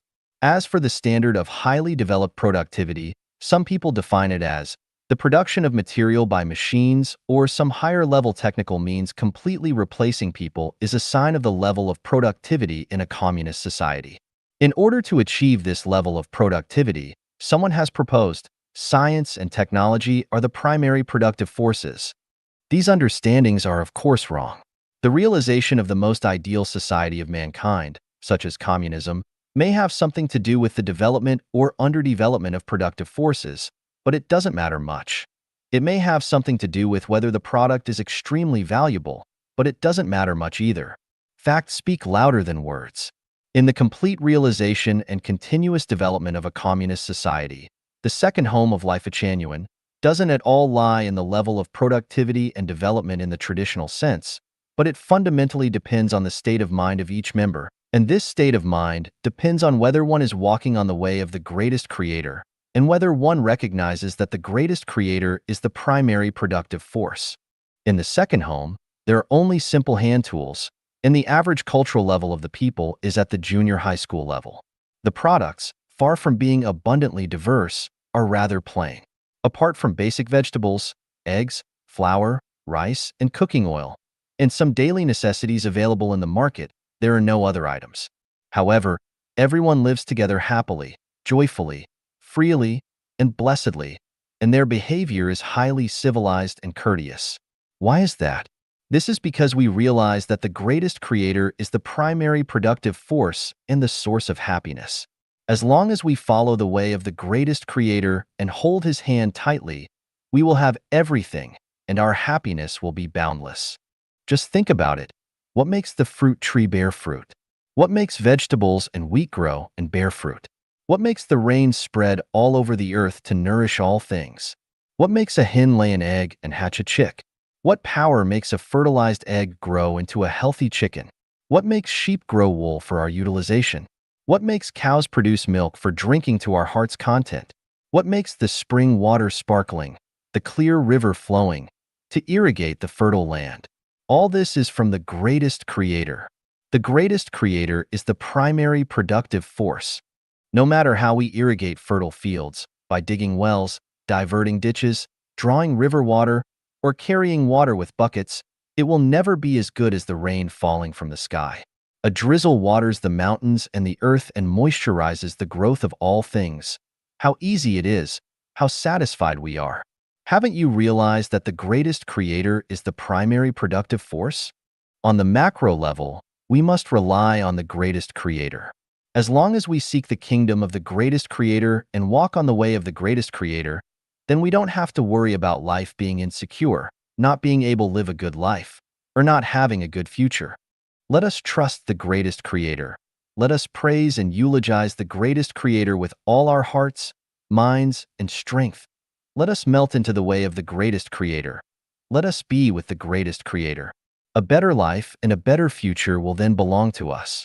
上天讲成的标准和方式 Standards and methods of heaven's rewards and punishments. Xiefeng. January 28, 2022. Translation edited by Qin Yu. Standards for rewards and punishments. Life that creates is rewarded. Life that destroys is punished. Life that protects other lives is rewarded.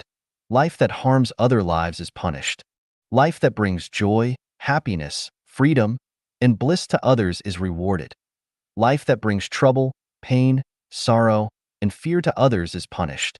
Life that lives in joy, happiness, freedom, and bliss is rewarded. Life that lives in trouble, pain, sorrow, and fear is punished. Life that is grateful and content is rewarded. Life that is hateful and greedy is punished. Life that contributes much but enjoys little is rewarded. Life that contributes little but enjoys much is punished. Life that cherishes nature is rewarded. Life that destroys nature is punished. Life that guides others to heaven is rewarded. Life that misleads others to hell is punished. Methods of rewards and punishments. Reward, good health. Punishment, frequent illness. Reward, lifelong peace. Punishment, multiple disasters and difficulties. Reward, living in joy, happiness, freedom, and bliss. Punishment, living in trouble, pain, sorrow, and fear. Reward, regular encounters with helpful mentors. Punishment, regular encounters with harmful influences. Reward, no worries about food and clothing. Punishment, constant poverty and illness.